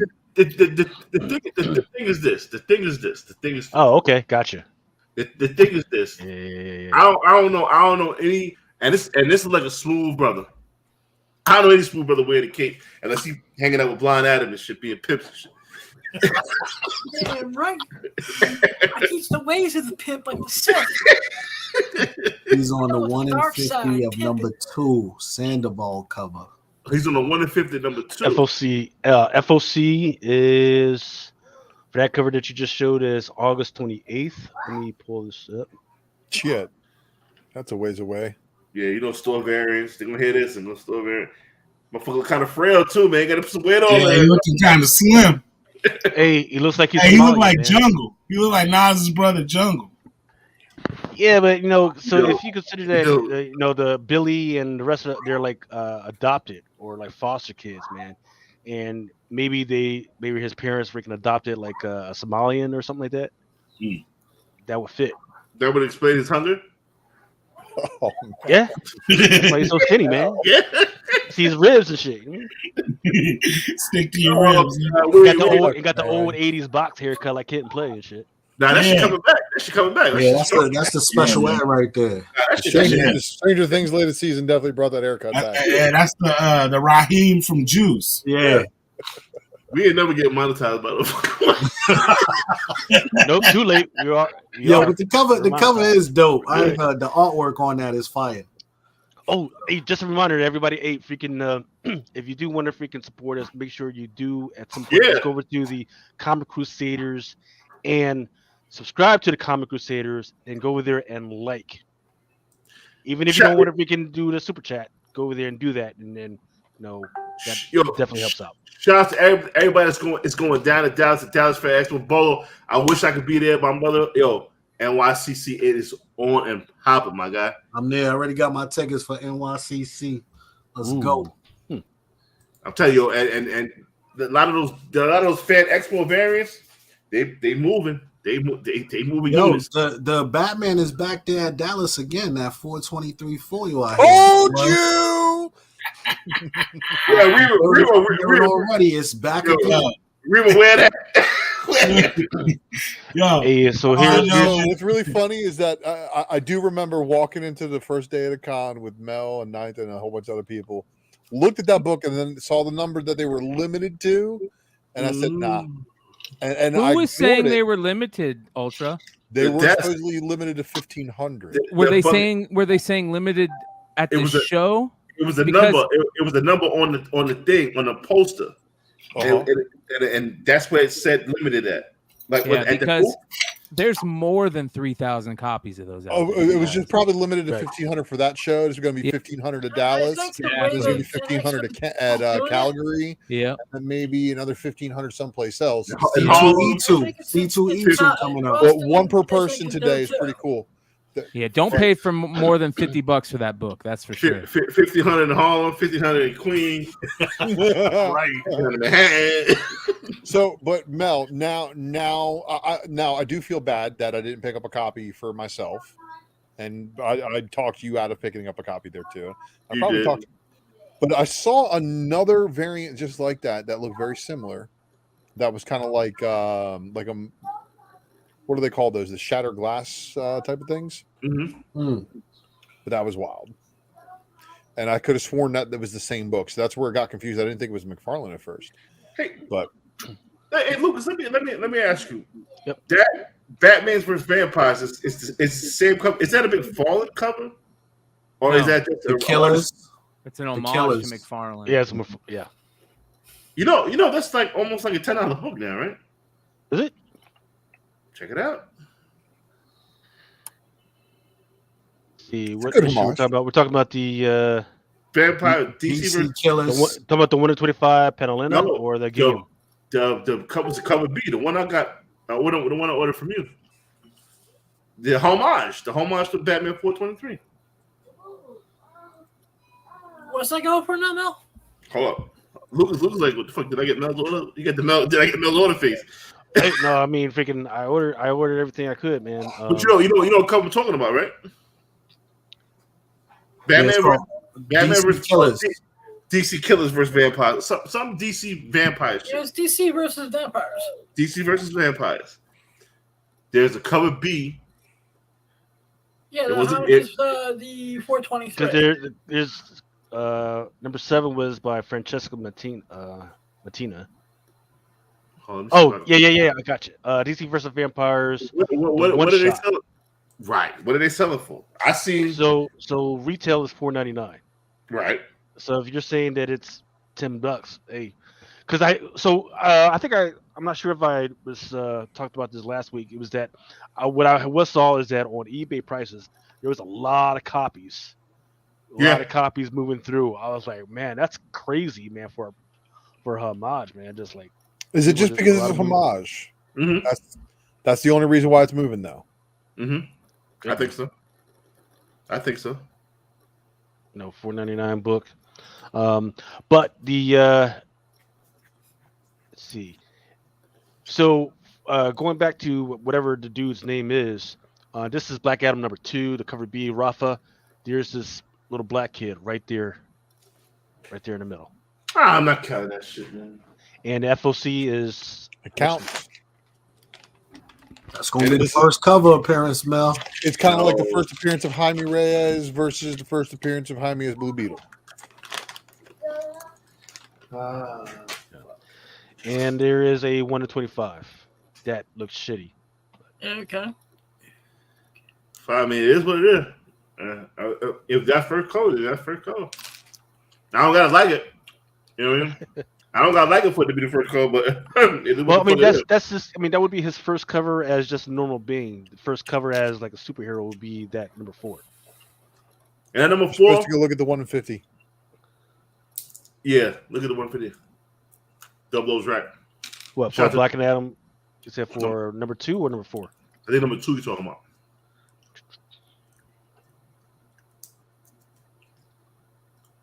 That ain't Naomi. You know what? I don't see a. That ain't Naomi. That ain't Naomi. Yeah, I don't see a 1 in 50. I see a 1 in 25. For number 2? Oh wait. Where is it though? Interesting. Oh, Comic Sneakers. I'm gonna check right now, bro. Interesting. Oh, that shit's corny as hell. Mama Comics. That's not Naomi. Man, Naomi. Where are we at? Hmm. Here we go. That's 1 in 50. The yellow is cover 2. Cracked out of Black Adam is cover 3. That shit looks terrible. So, look, Comics and Sneakers send me some dope shit. Oh, hold up. Look. Fuck. I'm drunk as shit. You can't even see it because it's a yellow background. The yellow is cover 2, cracked out black, and then it's a Black Adam. Oh, shit. Yeah, this is crazy. What you looking at, Lucas? Yeah, that's what I'm trying to freaking go back in because when I typed in number 2, it gave me something crazy. Because Black Adam 3 is he's shooting up dope. Yeah. So let's see. 3, not 2. Yeah. So here's what's crazy. No. So here's what's crazy, right? So when I type in number 2, in fact, I'm pretty sure I could show this. Number 2 is crazy because I don't want to show people shit and freaking get in fucking trouble. That's my thing. All right. So here's the dashboard that I see for dashboard. Right? There's the 1 to 25. Shout out to Comic that yellow joint is fire. Yeah, shout out to Comic Sneakers. Let's do that. Let's get that out the way. Right. What is it? That's the cover A. That's the cover A. Irvin Rodriguez. That shit fire. That shit fire. And then this is the one that I showed everybody. The cover B. So I mean, he looks black there, right? And then this is the cover C. This is the cover D, 1 to 25. And you can see down here that there's a 1 to 50 Coley Hamner cardstock, but it's not on here, so they don't have the art for it yet. Lucas, I'm gonna see you something, Lucas. From big shout out to Dub Low. I'm gonna send it to you, Lucas. What do you want me to send it to you on? Send it to my Gmail. Gmail. Shout out to Gmail. Compose. Lucas. There's Black Adam number 1. Where the fuck is number 2 at? I got you. I got you covered. Adam Boosting. Why the fuck this shit on the fucking pace? Hold on a second. Copy link. And paste and Black Adam. And okay. So Lucas, check this out. And shout out to Dublo and then big shout out to Comics and Sneakers. Like I said, he put me on earlier, but like I said, in the daytime I'll be asleep. And I'm like, oh, this looks all right, and I went back to bed. He's like, oh yeah, I fuck with that. Hold on. I work. I work at fucking 4 to 12. I'm napping at fucking 9 a.m. to fucking 2 p.m. Well, you need start telling people to put that shit on the freaking PowerPoint slides. Send that shit to me. I'll have that shit ready. A bit tipsy shit. I'm fucked up. Yeah, there you go. I'm telling them, niggas trucking chat, son. Trucking chat. Get them. So what's next? Well, we figured out this Black Adam joint right quick. But we got. You ready for Matrix? I'm ready. I just know about it. I don't know about everybody else. Oh, he said, I'm born ready. Let's go. It's a small one, so don't worry. It should be like 10 minutes. A small one? Yo, we've been chopping it for an hour and a half already. Word. Right, you went in the whole fucking Star Wars, man. You fucking drunk the whole time. Yo, hey, that was a Remo's comedy hour. Brought to we need a sponsor. Hey, you guys, see, when you guys do that, you can't do because then my wife be in the back like, hey, you need to just shut up. She put the battery in the back. You drunk. No, I ain't being quiet. I gotta talk my talk right now.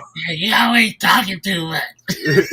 You drunk the whole galaxy. You know what I'm saying? I wish I was drunk, man. Shit, I need to go drink something. This Remo rant brought to you by this brand. Brian has to play 17.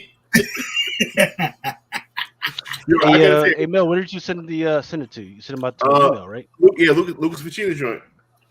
Yeah, it's not coming through. Just pop it in the Instagram chat. Let me double check. Sit man. I sent it to Lucas Ficina at Comic Crusaders.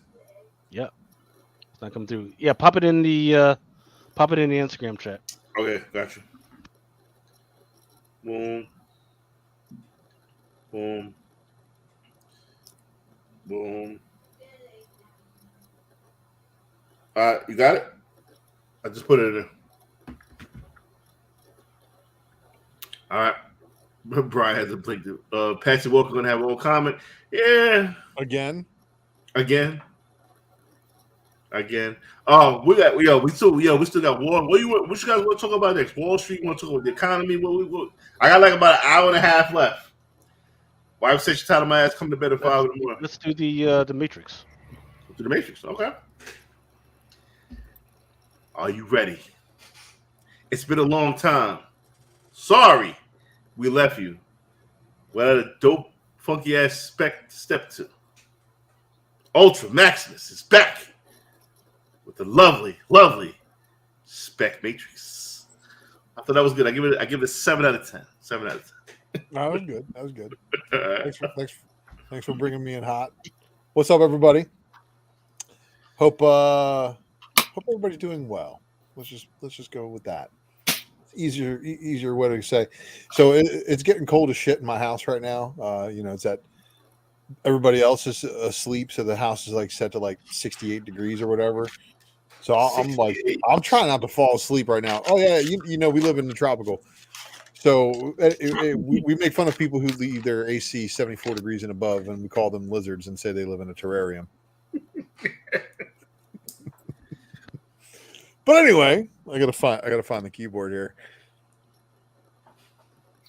So it's been some fun stuff going on here. Where's my controls? Everybody mad quiet trying to fucking pre-order this Black Adam shit.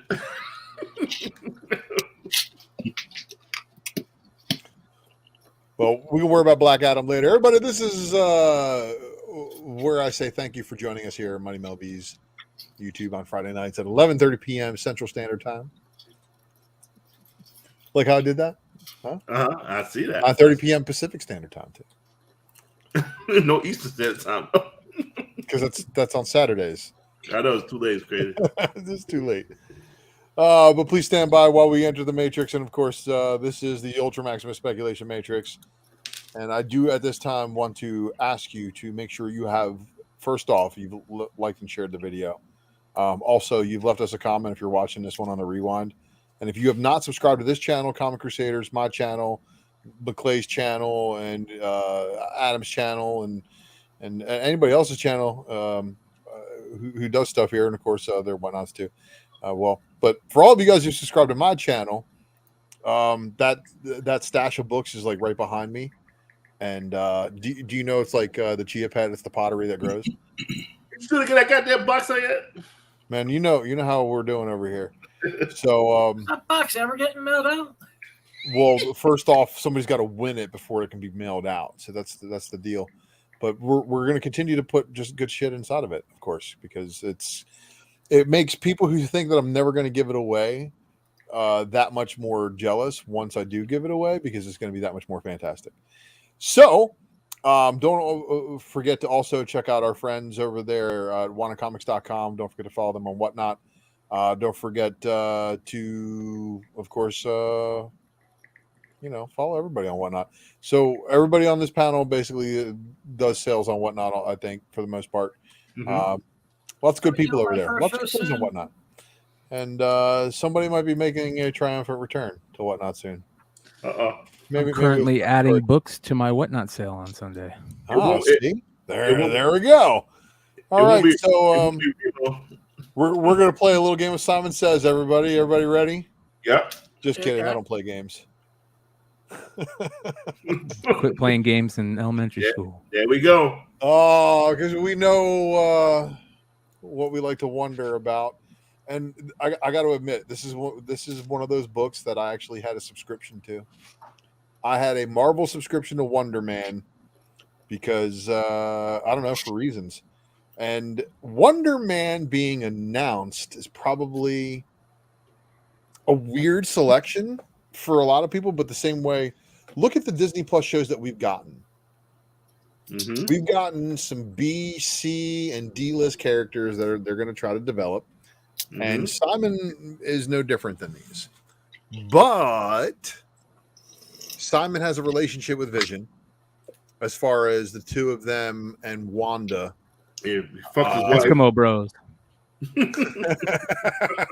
Eskimo Bros. That's funny. So yeah, there's a lot of that going on. So there's a lot of possibilities with the ways that this character can go, especially if Wanda turns out to not be dead, and he does have a way of reconstituting her without any of the evil Darkhold and such. But we're gonna get into some of that. Okay. Maybe later. But as you all know, Wonder Man's first appearance is in a very, very old comic that is worth a lot of money. Yeah. Yep, because this book is a book that Guardians of the Galaxy 2 caused the first run on this book. And that is because Nathan Fillion had been supposedly cast by James Gunn as Wonder Man in Guardians of the Galaxy 2. And it created a little bit of wonderment about this book because he is a really big character as far as his many appearances across the Marvel Universe. He's put in a lot of different spots, different Avengers, West Coast Avengers. And I've kind of seen, we've seen signs of basically breadcrumbs that lead us in all the different directions. But this book's kind of out of reach. Let's just be honest. Some of us don't have thousands of dollars to go chasing after high-grade Avengers number 9. But one of the books that I found on my travels, interestingly enough, is done by an artist who's known for doing a classic take on books. And here we have Avengers number 9 Classic. Or I'm sorry, Avengers Classic number 9, which is a reprint of Avengers number 9, Holla. Classic X-Men, anybody? Art Adams doing the cover. Okay. So it unlike the X-Men Classic and the Classic X-Men, which took place in some of those stories and added their own flavors to it, Avengers Classic number 9 is one of those lower print reprint books from the late, I think it's like 2008, 2009 era. But it's an Art Adams Wonder Man cover, and again, it reprints his first appearance, and right now this is it's out there. There are, however, a couple other intriguing things. So James Gunn right now has an opportunity to do some really, really cool things. With Guardians of the Galaxy, I don't know if anybody else who's a really big Guardians fan knows that the entire team that was shown in Volume 2 being friends with Yondu is actually the Guardians of the Galaxy from the future. So it's the future team from the year 3000. In that timeline, we get a Wonder Man who makes a first appearance as a person known as Hollywood. His first appearance as Hollywood is actually not Avengers number 85. I'm sorry, that's a typo. But it's actually Guardians of the Galaxy number 17. Of the Jim Valentino run. DT, man, we're not taking a look at that Scarlet Witch by JTC, but it's nice. Thanks for saying it. His first cover as Hollywood is on Guardians of the Galaxy Annual number 2, which is the one on your left-hand side. But one of the other cool teams that came out of the Guardians of the Galaxy run from the Marvel Jim Valentino is the Galactic Guardians. So is he going to be introduced as Nathan Fillion as an older version of the character? And is the team that has Sylvester Stallone and all them the Guardians of the year 3000? Ooh, Starhawk coming back. We can get those hot again. That'd be nice. And look, if they actually did Starhawk right, they would have him and Alita. I guess. Speaking of fucking. No, a little bit more than that, man. Like they combined into one body. It was like really weird, and then they kept changing between male and female and Guardians 3000. So, but again, the Galactic Guardians right here. This is the Marvel Universe of the future. Obviously, if you're looking at that book, you're looking at a whole bunch of characters that look very familiar, but maybe aren't. But yeah, there's that one future Ghost Rider, which everybody's like, "That's the Cosmic Ghost Rider, man." Yeah, I remember that. That's not the Cosmic Ghost Rider.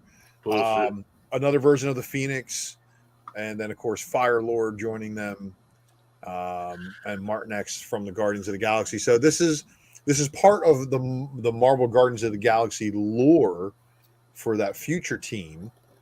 But above all, there's a couple other really, really cool books out there, and Mel is going to recall this one because this is Spec coming back from the UD days. One of the most Wonder Man focused stories in Avengers history is also illustrated by the one and only Gabriel Dell'Otto. Interior pages, everybody. So that would be the new Avengers Annual.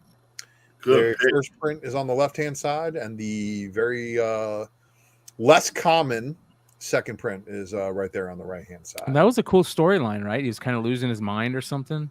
Well, he forms a team called the Revengers in this. And I'm wondering to myself as I'm going through this, do the Dark Avengers / maybe become the Revengers? And maybe the Dark Avengers are going to be in competition with the Thunderbolts? We have a lot of possibilities in the MCU. But does it have to be MCU? No. Wonder Man's just kind of a cool character. There's a couple other appearances that he makes too. One of them involving Deadpool kissing Rogue in order to free him. And that happened over here in Uncanny Avengers. This is issue number 23. So this is where remember that. You remember this? Yes. Deadpool and Rogue getting a little smoochy. They became a couple. It wasn't really that they became a couple, but I think it's more like friends with benefits. Yeah, because Deadpool couldn't be hurt by her absorption. Speaking of fucking. Speaking of fucking again. Which makes this really interesting because this is right before she marries Gambit. And that's why Deadpool's showing up in that Mr. and Mrs. X book. Like he's on the cover, like jumping in between Gambit and Rogue on that one. I thought that was kind of funny. But Wonder Man has many, many books that he appears in, although he doesn't have many variants or hard to find rare books.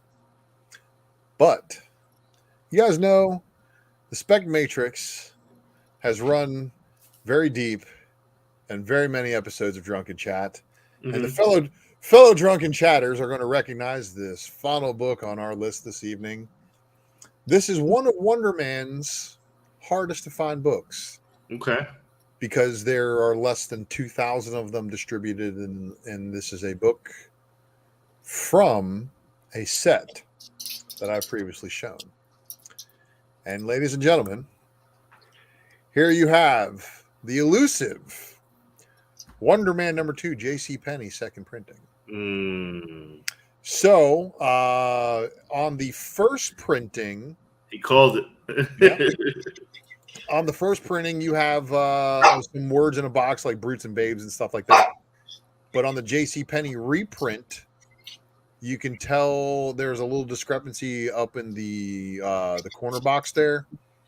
Underneath the number 2, there's some what would normally be some like a little globe or something. I think I recall seeing on there and some numbers, and then the corner box in the bottom having the 30th anniversary Spider-Man logo on it.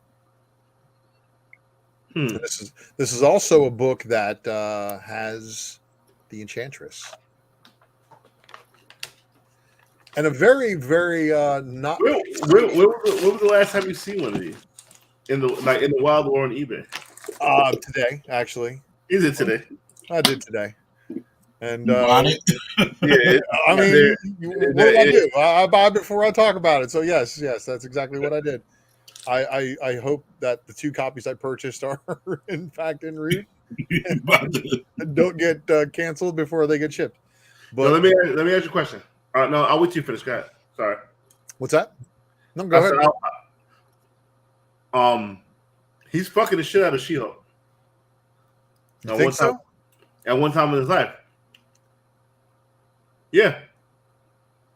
Could he appear in She-Hulk Disney Plus? Probably not, man. I mean, unless they introduce his character. I mean, we haven't seen She-Hulk yet, so yes, there's always a possibility. So and what is She-Hulk has a pretty big roster of Marvel Universe characters. Is she a hoe? It's because She-Hulk's a hoe. So was it a Skrull that did it to Juggernaut, or was it actually She-Hulk? It was She-Hulk. She claims that she did not sleep with Juggernaut. You know that, right? Who, She-Hulk? Yeah. She claims in the mainstream Marvel Universe that she did not. So I hope you all can deal with it. This is your buddy Rabumalal signing off with some more books for you to go digging through bins for. That was a good because Wonder Man ain't got shit. He really does not have shit. Now, the relationship that Wonder Man shares with Vision is quite interesting. I think it's got a little bit of that Cyclops and Wolverine dynamic, especially if Wanda actually is involved in a love triangle somehow between them.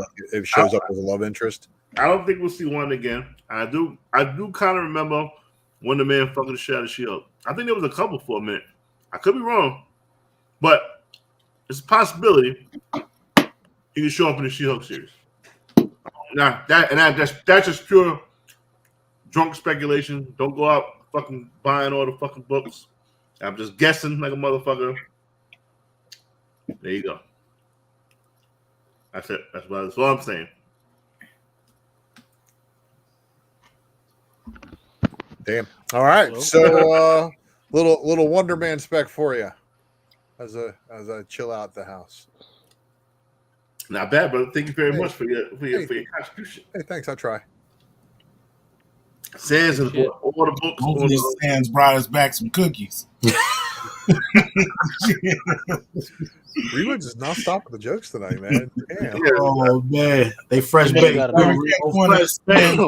Hey, if you ever catch one of Sans auctions and you hear a ding, he is legit baking cookies. True story. I also turn around and go get some while he's holding. I sent my top buyers all personalized cookies this past Christmas too. It had the names on it. It was like Oreos dip. People was like, "Where my damn cookies at, Sam?" I was like, "Hey, get your buys up. I got you coming." Gotta get some cookies, man. Sans also mentioned Carolina Chris. Shout out to Carolina Chris. Love his shit on IG that he puts up, and he's an old school comic speculation content creator. Nice. Love his little IG things about Duke mayonnaise, man. Duke mayonnaise. Yeah, dude, he's pretty funny. He's pretty funny. Check him out. Okay. So this cover is in the system. This one right here. This one right here is not. The one that they're saying is a 150. It's not in the system yet. So I don't know, but there's maybe a month left. Oh wait, no, this is issue 2, so it's a week left. So that says issue 2 150 foil variant. Oh wait, yeah, issue 2, FOC is the 26th. So if they're going to have it ordered, it should be already out next week. Right, so it should already be out because they usually do initial due dates. The initial due dates are like 3 weeks before like the FOC date. Yeah, so there's no DC books on FOC this weekend. Right. They skipped the holiday because it's Father's Day, and they said, no, we ain't working on Sunday. Yeah. So apparently DC works on Sundays. Lunar does it because they do all the processing for, and it's more like automated Because there's been many times when I've had because I've looked at my dashboard after I do an order, like, hey man, this shit is fucked up. And they say, oh well, sir, we don't know anything about that because the computer does it automatically. It's like Jesus Christ. What do you mean? You got that self-aware robot from Google doing the work for you? Yeah, I was like, oh, come on, fix this shit, man. So that's something we're gonna have to keep an eye out for next week and see if it just magically pops up. Because right now you can't order. You can order the 1 in 25, which is not even this, which is crazy because the 1 in 25 is not even in here. They didn't even put the 125 on here. For number two? Yeah, for number 2. Yeah. They didn't put the cover A or the cover D, but they got this crazy shit on here. That's not. I'm cool with that one. I ain't mad at that one. Yeah, the covers are good. The covers are good. Yeah, I'm not. The cover just strictly off a cover by. I don't know what's in the book. Hopefully, it's got some guts in it too.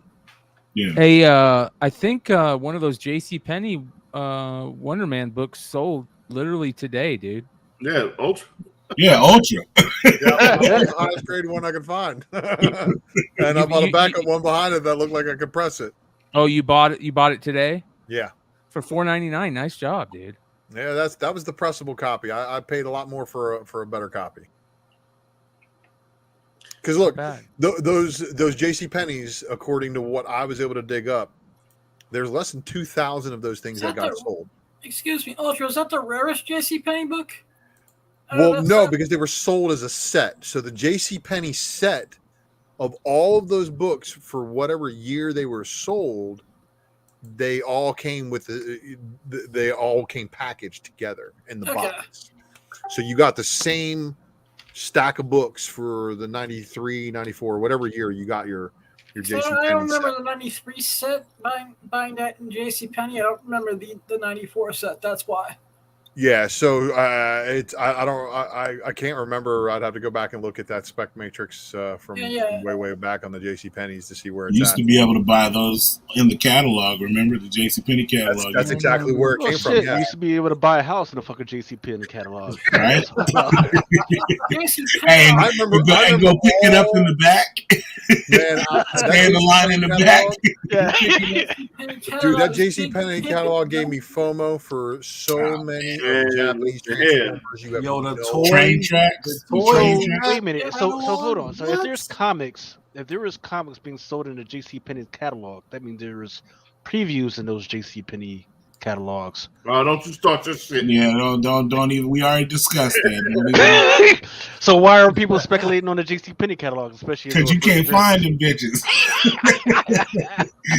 But that shit, JCPenney, what shit? Hey, everybody in this panel has ripped the page out of there. So you know what I'm saying? You guys are joking. In mint condition because everyone ripped the pages out. Exactly. You guys are joking about it. My mom, literally, as like a funny joke, every Christmas finds me a JCPenney catalog from the 80s to give me every Christmas. I swear to God, awesome. I got them sitting in my room, dude. So, hey, go flip through that shit. Back in the toy section, you'll see the comics and know there's DC and Marvel. I don't know if it was specific to like I thought they were random. I didn't know if it was a set, but I used to order them when I was a kid or go and pick them up. And they were like random books inside of the packets. It was, like a Walmart pack. That's how I remember. The ones in the catalog were the Marvel Comics starter set. So they gave you the little Marvel Comics short box. Yeah. And then that stack of books for whatever came in the complete set. I don't know if they individually wrapped anything else that didn't get sold that way. But I think see when I think this is early 80s. I'm gonna date myself, but in the early 80s, it was like a little pack. It was like a Walmart pack, and I mean, I remember I got the A-Team 1 through 4. I got Transformers. Yeah. You know what I mean? Like I got a bunch of stuff, and it was like random books in there. But you would get like I got Dune 1 through 4 or 1 and 2 in those packs. Well, it's funny. Patrick's talking about is there a first appearance in one of those catalogs? Actually, in the Cantina set that you could only order from Star Wars, you can only order that Cantina set through the JCPenney catalog, and there's apparently a figure in there that you can only get in that Cantina set. Yeah, the short not snaggletooth. Or is the it tall short- Snaggletooth? No, it's the short It's blue. the short one. Yeah, with the little dent in his boots. Mm-hmm. Also 99 and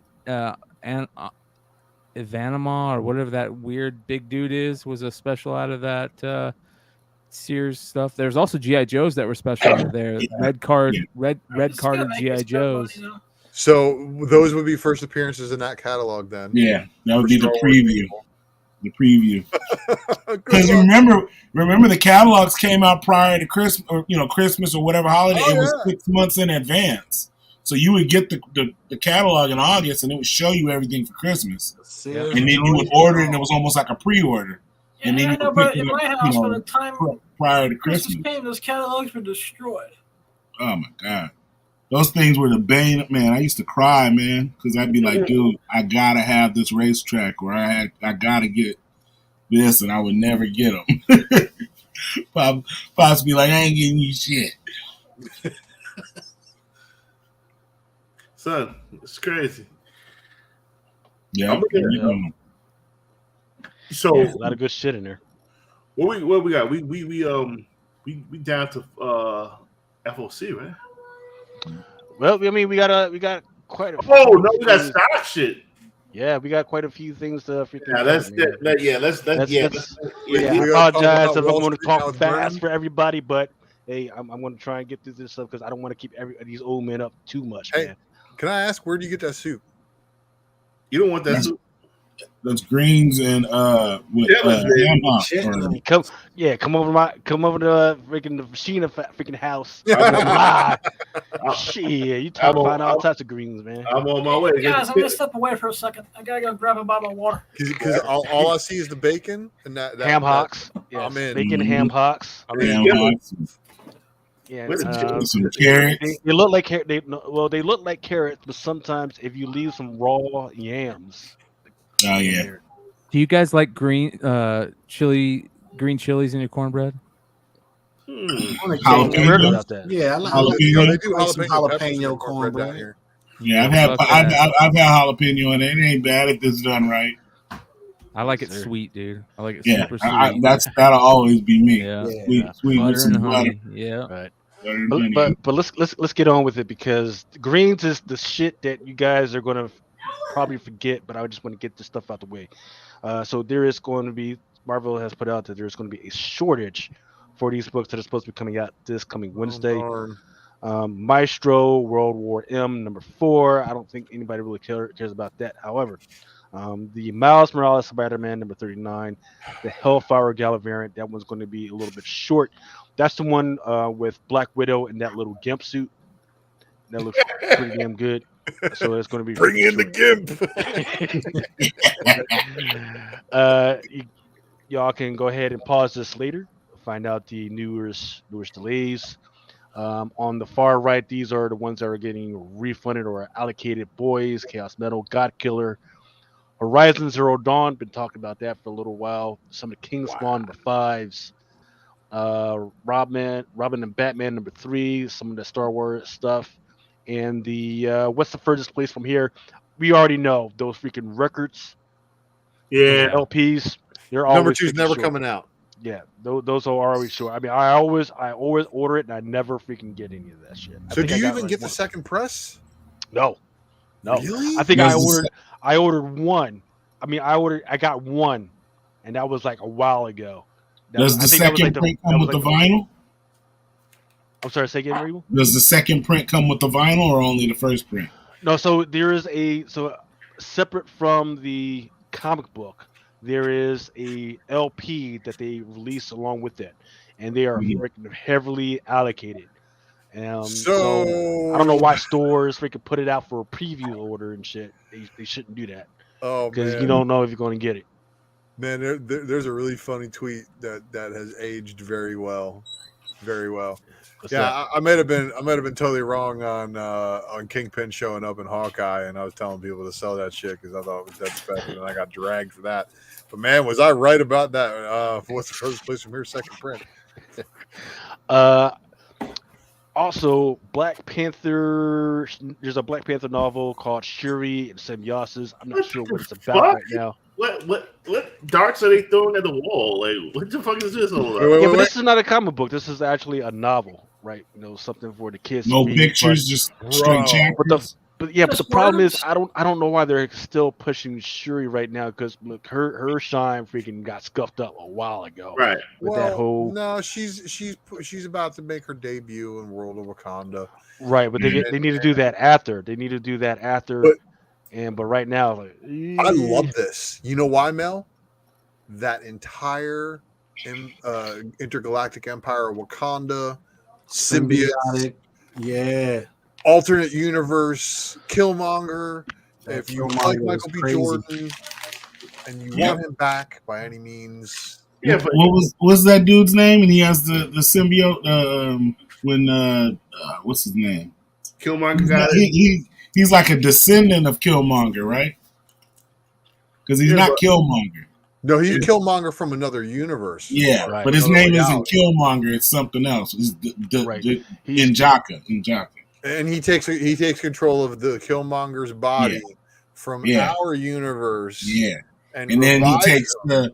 the symbiote takes the what's the cat the god Bast takes the he absorbs her powers. Yeah, but they have a daughter or something.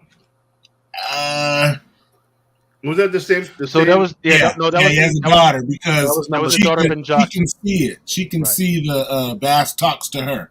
Right, that was the daughter of Injaka. Yeah, Right, that was the daughter of yeah, Injaka, right. and then after Killmonger took over Bast leaked out and freaking went into the daughter of Injaka. Yeah. Man, I thought that shit was dope. That was a dope story.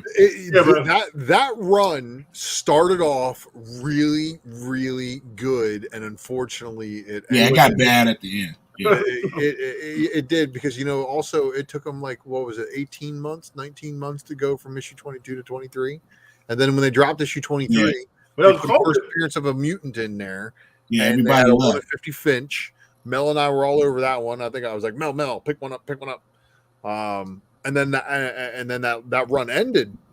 Right after. Was that COVID? It was around the COVID time, right?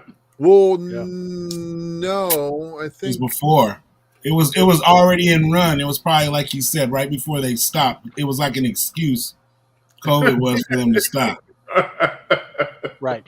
Yeah, because and then they were already in run. Another year. It was already freaking sucking, and that was like around the time that they were kind of winding down the whole Null storyline, right? And they were trying to connect the Null storyline. It was like, what the fuck are y'all doing, man?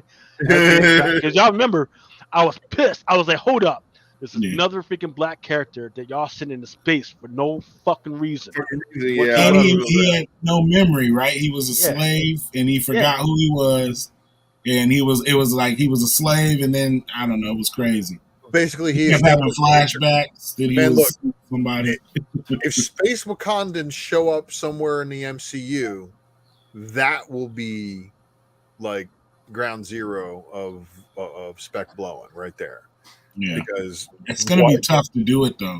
I mean, if it happens, it'd be dope. But with no Null or no Venom in the MCU, it's kind of hard to tell that story without. The symbiote is coming.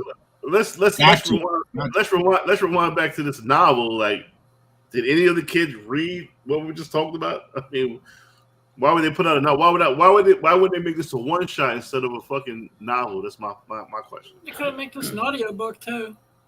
Well, maybe they're aiming this one at the younger audience who actually likes to read word books instead of graphic novels, and then they might convert this into a comic book at some point. No Marvel strategies. Yeah, Montana the rice for now.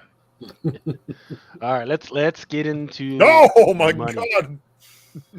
All red. All red. I see like 2 or 3 green on the whole board. All red. That's like a bloody. That's blood. I lost blood clots. Let's check this out. I checked my Fidelity account for the first time in a long time the other day. Oh, that was bad news. I lost Don't do that. I lost $10,000 in a week. Ouch. No, but the shares are still there, right? Yeah, but As long still, as you- like, holy shit. Yeah, man. as long as you Don't sell 'em. don't sell, buy. As Oh, long oh, as you're not on like the margin, buying on margin, you're good. I haven't checked my crypto accounts in months. I just Don't. Don't look at your VV. Yeah. Yo, we got to do. Listen, Amy, stay around, stick with us. If you like stocks, if you like comics, if you like just bugging the fuck out, being drunk, chill with us for a minute. Yeah. You don't like us, if you like us, give us a follow. Link in the description, all that other good shit. Yeah. You got us in rare man, a form lot of tonight. pressure, a lot of fucking pressure, man. Look. So, hey, I've been telling people about that freaking this Disney shit, man. I'll go into it a little bit later once we do the FOC because I decided to integrate it into that. But the main thing is, hey, last week we were at what 99. Now we're at freaking 95. It's going to go down a little bit more, right? Now Every fucking thing is gonna. This red shit is. Yo, the whole. This is the first time I've ever seen the whole screen fucking red though. There's no pockets of green. There's like little dots of green. Like that's crazy. Is defense? What about defense stuff? Is defense stuff is dying too? Yeah. Yeah, the most of when it comes to the defense stuff and where the budget is going to go, you want to pay attention to the semiconductor stuff. That's where they're pushing a lot of money. That. Shit, it can't get no silicon. Right. Well, and you know that it comes down to that and the antimony that I've been telling UAMY, man. That's what I've been telling. That shit's been going up though on the low. There is because you know what happened. I bought it at 75 cents, but yeah. I was at about 12. Yeah, it went down to 34 within the last couple of weeks, a couple times. I think this is the time to buy because you know why? Because after the Chinese did it, they freaking pushed those reserves out to make it cheap so they can freaking buy more, and that's what's happening. In the meantime, there was actually an article that came out that said, "Hey, you know where the U.S. gets most of its antimony from? It gets it from Chinese or in China, and then it also gets it from Russia. Well, who are we fighting with right now? Arguing back and forth with both of those motherfuckers right now. Yeah. So if they cut us off, we're not going to get enough metal for our bullets." Also, did you guys hear about the Fed actually talking about U.S. Domestic coin and stable coin? Yeah, they get the dollar's dead, and the fucking I probably get fucking killed, but I ain't even gonna talk shit. So here's what the coins were doing last week. We told y'all. Here's what it's doing this week. BTC went down $2,000. It was $22,000 last week. Yeah, no. Hold on, back up. Yeah, back up. 55,000 about a month and a half ago, 2 months ago. Yeah, but PPA. Last week this was considered red, and pink is like okay. This week, look, as Bitcoin continues to fall. Don't look at that shit, Just man. know at all. Don't even look at it. Is one of those finite sources of coin. So there's a finite number. You want to focus on coins that have that going for them, where there's never going to be an increase in the amount of number available. Oh, somebody wrote this, and I need to understand the logic right now. Well, let's say, somebody said buy, and I asked people, comic stickers, buy. No, I want to. Not yet. Right. Buy at the bottom. And now, in fact, right. Don't buy now. This wave is still. This is why. Let me go. I was going to talk about the WWE, but let me get into this. So this is why I was talking about I want to make sure we get that Drunken Wall Street shit out the freaking way. Yes. Because I wanted to do this thing, right? I wanted to take a look, and once again, shout out to freaking Ben Stein for all the great work he's been freaking doing over the last years, man. Because he actually had a lot of good shit in there. Yo, this is crazy. I like this. And I want to freaking take all this. The curtain shit. Yeah, I like the curtain. I like the curtain shit. I ain't gonna hold you. I like the curtain shit. Yeah, take it out. I want to make sure I take off the. these wacky transitions. So all right. So what I did is I went back through a little bit of time to see like how are some of these doing now. Thank you to you guys that freaking gave me some input on some of the stuff. So the reason why I wanted to take a look back is like, hey, sometimes life is cyclical. People may act a certain way, and in fact, I talked about this last week, and I went back to some of the old market stuff, right? And here's some stuff and here's what they said in 2017. In 2017, U.S. stocks indexes declined on the first day of June after capping a volatile trading month. A few of the investors expected a reprieve from the volatility that had dominated markets this year, but many traders remain worried about the pace of the Federal Reserve's interest rate increases. That's what we're going through right now. And whether they will plunge the U.S. economy into a recession, either lack sustained flat rates cycles have eventually ended in recession. Later that year, this is another article. Later that year, the S&P 500 in December 2018 fell more than 9% as investors feared a central bank ready to tighten monetary policy, a slowing economy, as an intensing trade war between the U.S. and China. It marked the worst December since 1931. So that's why I bring, because look, we're at like a 1.5 increase in Fed rates right now, we're expected to go up to 2 by the end of this freaking thing, right? Yeah. So that's why I wanted to take a big look at like, hey, what's happening now, and then we're going to take a look at 2017, right? All right, so 30 days ago, it's about a month ago. This is what was freaking hot, according to Ben Stein, a freaking Catwoman 43 that sells a Micah. It's doing okay, right? It went down a little bit. I saw some sales that were like around 30, 35, but it's back up just a little bit. Some are like around $110. That Grim number 1, that Jenny Frizen, that 1-100 staying strong. That New Mutants number 25, he said it was around 80 to $90, with the 1-100 Virgin going for 170. But now you can get 2 of those for like $113. I'm talking about the 50 to 100. And then back in January of 2022, Frizen's tight.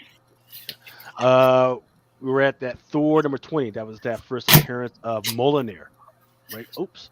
No. Go back. Yeah. You know what's crazy? But why you transition back? This regular cover, it's still. You are talking about the regular cover. Who the fuck is Smashing Glass? Thor 20 is still sells for like $20. Right. Yeah. I mean, it didn't go up. It didn't go down. Everything. Right. Because I think people are still trying to figure out what's going on right now. But it's still is the 125 still selling for 150? Nah, No. it's like $80 or a little bit less. The 9.8, the 9.8 is going for 135. Extend this to I got to peek because I don't want to miss this. Just keep talking. Yeah. So in fact, I think I talked about it last week. Is that inside the Avengers game, which came out like a couple years ago, they keep adding new characters onto it, and one of the characters that they're adding is Jane, right, as Mighty Thor. She's going to have several new freaking powers in that, to include the All Mother, which is when she had cancer and Freya gave her the All Mother's blessing, and the Tempest power. The Tempest power comes from Mjolnir, and the power that's inside Mjolnir. So this becomes a little bit more interesting as far as what Marvel wants to do with this freaking thing. Then the Timeless number 1, man, freaking. Shout out to freaking Adam who saw that and ordered like 20 freaking copies for me, man. I'm kicking myself that I didn't order more.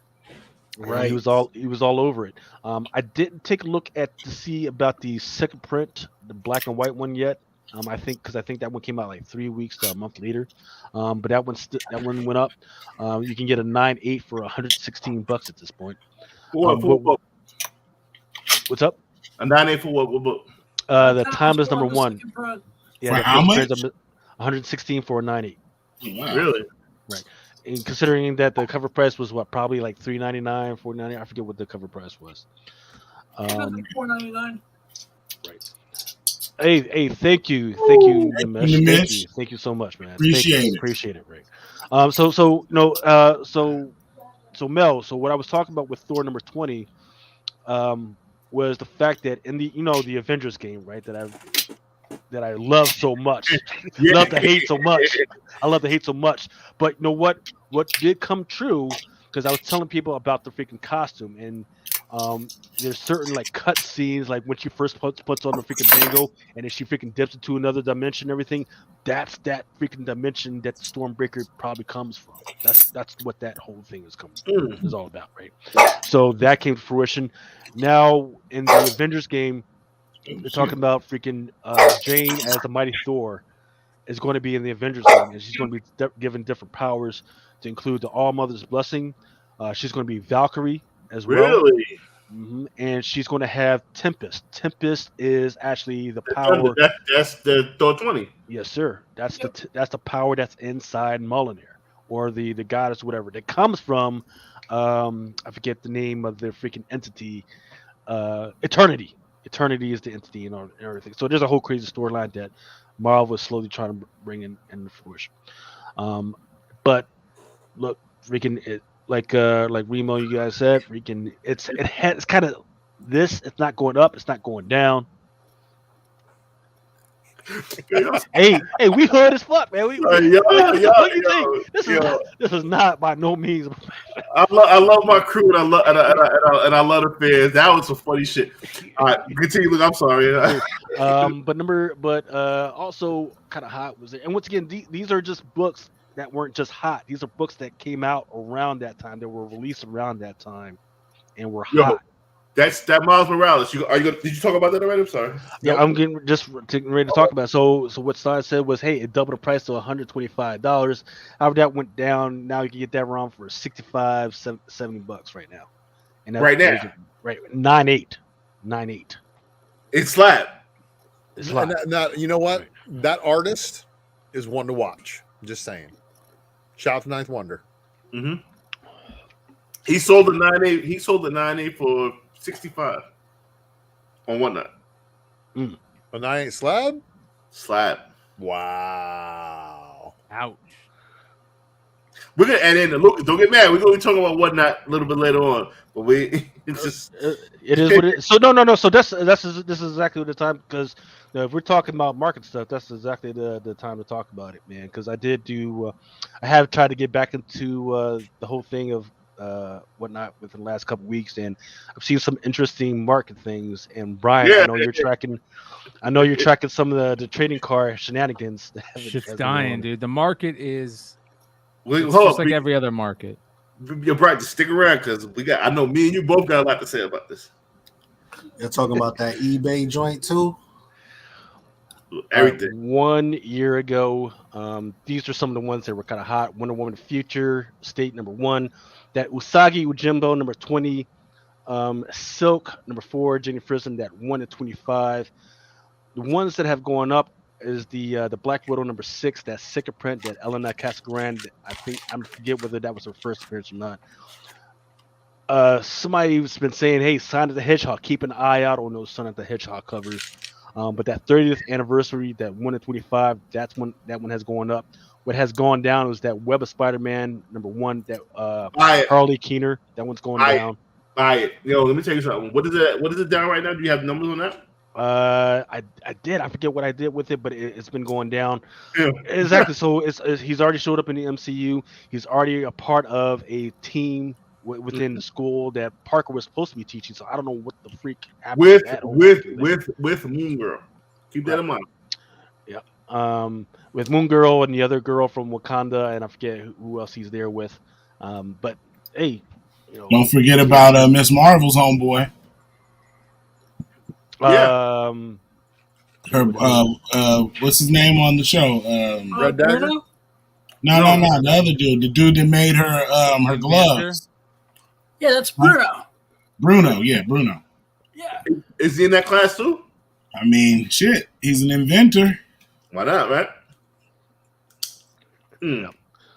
All right, so this is what I want everybody to keep an eye out for, and if you have input, if you could let me know, and we'll.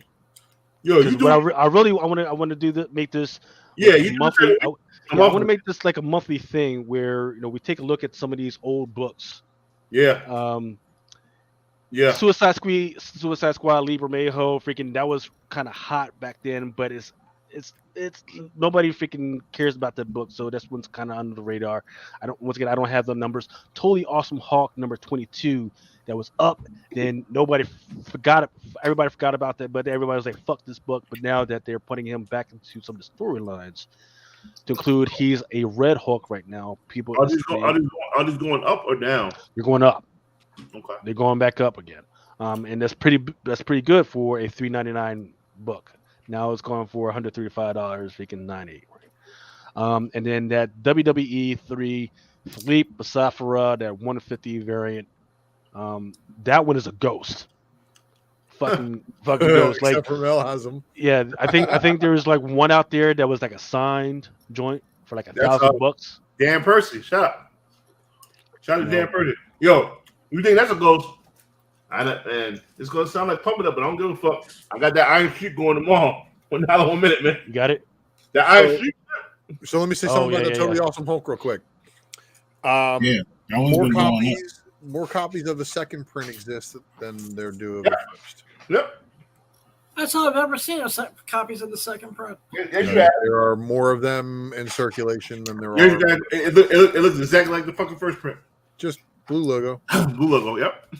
This is one of those occasions where the first print should command more than the second, no matter what. Kind of like Uncanny Inhumans number 11. More Spider-Man 12 second prints exist than of the first print. Yo, speaking of Spider-Man 12, Lucas, I gave you the one. I don't know if you put it on here for 5 years ago. The which one? Spider-Man 12. The blacked out one, right? The negative. No, well, yeah. I got it. Yeah, okay, don't worry about it. So there you go. God Country going up, going up, man.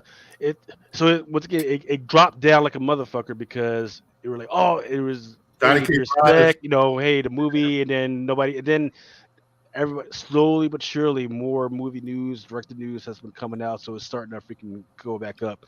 That Spider-Man number 12, which is freaking beautiful joint. But there's also that, is it the Dave Johnson joint where you got them kissing? That one's a hot freaking property as well. That was Spider-Gwen 16, but the Spider-Man 12 right here, the Spider-Man 12 1 in 25, very, very, very hard to get in high grade. Yeah, they're all messed up. All of them. High grade. Color rub like a motherfucker. If you have a 9.8, you're golden. If you have a 9.6, you're fucking you're more than good. You're more than good. 9.4, if you got a 9.0, be thankful. That's how fucked up this book was. Teach your kids 9.0 is not a dirty word. Yo, bro, all black cover, spine taken out the ass, turn around in the back, fucking color up like a motherfucker. This is why one of the hardest 9.6 to 9.8 books I ever seen in my life. And I'll tell you this right now. In the pandemic, I remember I told Ben Stein, I told him, I said, I bet you, I guarantee you 9.8 will hit fucking $1,000. And it did. 9.6s right now in this climate are asking for $1,000. And if this motherfucker, if these two motherfuckers, Spider-Gwen and Miles Morales, if they link up in that movie, I don't give a fuck what grade you got. You're doubling your fucking bread. Well, didn't she already say that she missed him too? Yeah, they kiss their old hands. They fucking touch fucking feet. Nah, I want to see Starling and Gwen freaking fight it out over Miles. That would be freaking true. I'd be down for that. Gwen would go venomized and kill that bitch in a heartbeat. Venomized Gwen, that'd be crazy. That'd be awesome. That's how they bring the symbiote into the MCU. But lastly, for the, not lastly, that Street Fighters versus Dark Stalkers #1 Art Germ 120 variant. Comics Man got that. That one was $60 to $75 out the freaking gate. It is now at $550 for get the fuck out of here. Crazy. You know what's crazy is I found some of these in Barnes & Noble and Books A Million just sitting on the freaking shelves, man. This is when they were selling freaking comic books out the ass, and I was like, oh, I didn't realize it was a 1 to 20. I don't think I was tracking incentives like that anyway. But yeah, it was just freaking sitting there. So I got that shit somewhere in my fucking house somewhere. Harmon, yo, if you're not following Harmon Sports Card, first of all, follow him on IG. He's a fucking hilarious motherfucker. But this is smart as shit. This is smart as fuck, bro. He's right. Street Fighter 6 trailer just dropping. And that new video game look hot too, yo. I ain't even gonna front. Man, where's my Tekken Bloodline Netflix? everything Chung Lee's on fire. Yep. And maybe Remo can help me out because he sent me these joints. The Mighty Thor, Adam Hughes, 1/100. Then there was the Elektra number 3, 1/25. 1/25. There was that Moon Girl Devil Dinosaur, 1/25. Number 19. That I got a story about that. All right. So we already know about that. We all know about that one, Mel. Shirtless Bearfighter. Shout out to my man Andy Tomlin.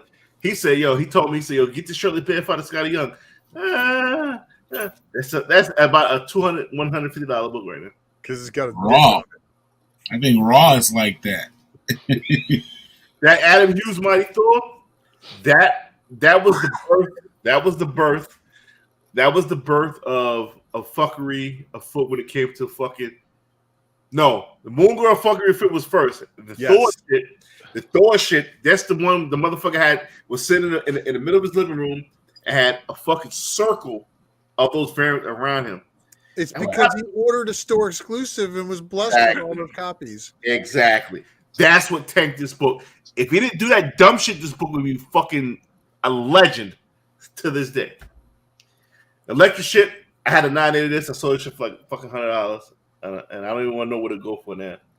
We all know the story about the Moon Girl Devil Dinosaur Phrase comments because that's when I found out that goddamn they get the fucking variants. Because he hit me up and was like, yo, you think this is going to be? I said, this is going to be the rarest Moon Girl 1/25 because nobody ordered it. This is when I was naive about how variants work. And he said, okay. And next thing I know, he came up with a variant for it. I ain't going to fucking thank you another. So, Mel, I was big mad about the way that the market was approaching that Thor 700 too, because I knew with all those exclusives out there was going to be no short supply of these. And it should have been, like a $70 1/100, and I would have been all over it at that point. Mm-hmm. When I saw what people were doing with it, trying to get like 200, I'm like, yeah, I know it's an Adam Hughes book, but still, 200 for a 1/100, and there was no shortage of supply. Still, what is that book doing now? That's what I'd like to know. Has that book come down? Is it under ratio still, or is it back up? Because at the end of the day, it's a gorgeous color, but rarity. That's when I knew rarity went out the window. It was like fuck. Well, that's also one of the reasons that pushed me to some of the other versions of that book, like the Legacy second print. Yeah. That's and in my opinion, I think the Legacy second prints are much harder to find. The book that also had the Kirby variant too. I believe One of those Kirby T-shirt variants. Yes, Kirby T-shirt variants were offered on all the same books that had a lenticular variant. So yeah, Dre, That's the one I chased. Dre, I got two of these motherfuckers. I overpaid for mine. I think I paid like $80-$90 for mine. but this bear fighter though, for real. I'll tell you that Moon Girl that Moon Girl should have been the rarest variant, but in turn, that made the issue number 13 for Moon Girl by numbers, quote unquote, by numbers, the rarest Moon Girl variant that's out there. That's the one with Riri or Amadeus on it. It's two of them. It's two 1/25. It's a fairy variant and a Sanford Green variant. They split the 1/25s down the line. And even though you could get two different 1/25 incentives for ordering 25 copies. Yep. I do remember that was in my heyday of working at the shop. Nope. I think we got maybe the 1/15 for that book at most. Mm-hmm. Nobody was ordering 1/25. And there was no diamond double because they didn't bother printing many of those. Matter of fact, if you think I'm bullshit, check the numbers. Check the CGC numbers on Moon Girl number 13. Matt, I'll do it for you. Lucas, keep going. But yeah, I mean that's it for the last. And I love this, and I appreciate your hard work for this because this is fire. Well, no. Think Ben Stein, man, because he's the guy that freaking did all the freaking hard work, and freaking CBSI, freaking they lifted up there for me to freaking pull all the freaking data. But yeah, freaking it was a valuable resource. It's kind of eye opening to see, and it was interesting to see like the stuff that we jump over like now where we get kind of antsy up about 1 to 25s and 1 to 50s. The last week when I was looking at the stuff, there was quite a few 1/100s that were actually pretty freaking hot. Now it's like yeah. So all I can say is freaking once again, some of these books that were hot are going to start breaking loose because people got to freaking start paying those credit card bills on some of that stuff, man. So check it. The Moon Girl 13. See, I'm too drunk to fucking figure out how to fucking do screenshots, share screen or whatever. But Moon Girl 13 on the CGC census, the fairy variant. That's the one she's throwing a frisbee. 12 9.8s, a total of only 22 graded. Okay. And which one? What issue is that? Issue number 13, Moon Girl Devil Dinosaur number 13. There's a fairy variant. She's throwing a frisbee at the dinosaur, and there is a Sanford Green variant, which has only 9 CGC at 9 and I own 3 of them bitches. They got 2 of the 9.8s on Feebase for about $350. So you got a third of the graded. That's not bad. 350 is a fucking steal right now. Yeah. If you got bread and you love Moon Girl, take them down. So with this Elektra book, right? I don't think that's gonna make a comeback until she's done being Daredevil. Yeah, I just put it up there because I remember, hearing about it. Are we giving out the free cornbread here now? This is the FOC stuff. FOC. They both ghosts, Alex. They both ghosts. Huh. Shit, all 3 of them. The green is where she's sitting down in front of the dragon Reed, right? Yep, the dragon. Or, dinosaur, my bad. No, same thing. I need that pole. Getting late. Serious shit. He looks like a dragon on the cover. Serious shit. They both mythological creatures. Yeah. Oh hell no. All right. So with this. All right. So this is the Abolition Man. So this writer, what he did was he had already had a script and they had this AI software. So what you do is you feed the words into the AI software. Yep. Shout out to Holla. And then what it does is it makes these photos or these caricatures based on what the words are. And that's what this comic book is. So this is one of the first AI drawn comic book. The death of human art. Shout out to Hartman Sports Club. He put me onto this shit. See, I'm glad he's still here. He put me onto this shit. I was like, this is some scary cheating shit. Because look, there's always a lot of freaking battling back and forth in between the writers and the artists, and the artists are like, man, I went $40 to $50 per page and everything. So you don't know how scary this shit is. This shit is the death of fucking art, bro. Yeah, so put that out there, man. Freaking living the line. You know what? I'm not supporting this shit. Even though I want to read it, I'm not. So I'll bootleg the fuck out of it. You gonna put it back on the shelf? I'm gonna bootleg it. I'm gonna watch it. You gonna bootleg? Artist Elite. That's the new joint by Tyler Kirkham. There's supposed to be a lot of Dallas Comic Con freaking variants for this one. So shout out to Aaron Yee, who's supposedly out there. No, not. Or he didn't go. No, because he had family shit. Right? Yeah, family stuff. Yeah, definitely. No, freaking. But some of these look all right, man. Freaking. That X-Men swipe. Yes, sir. And of course, what's it called? Final Boss from Tyler Kirkham. That shit is dope. So this is where it's gonna be. A read wise as a read. Final Boss is dope as fuck. So that Final Boss that debuted at MegaCon, right? Yeah, I kept one. Did that come out before the issue was released in stores? Yes. Yep. Damn it. So everybody getting their final boss. So I noticed this too because they've done the two primer issues, and then this was the stuff that was just on FOC. Actually, no, this is on FOC this weekend. Yes, But I showed it last week because DC didn't have any product on FOC. There's the primers, yeah. Yep. Primer red, primer blue. Right. Well, I hate to do it. I want to stop right 1 second, Lucas. Go ahead, man. Everett Bryant, we're talking. They're talking in the chat. They're talking about that AI shit.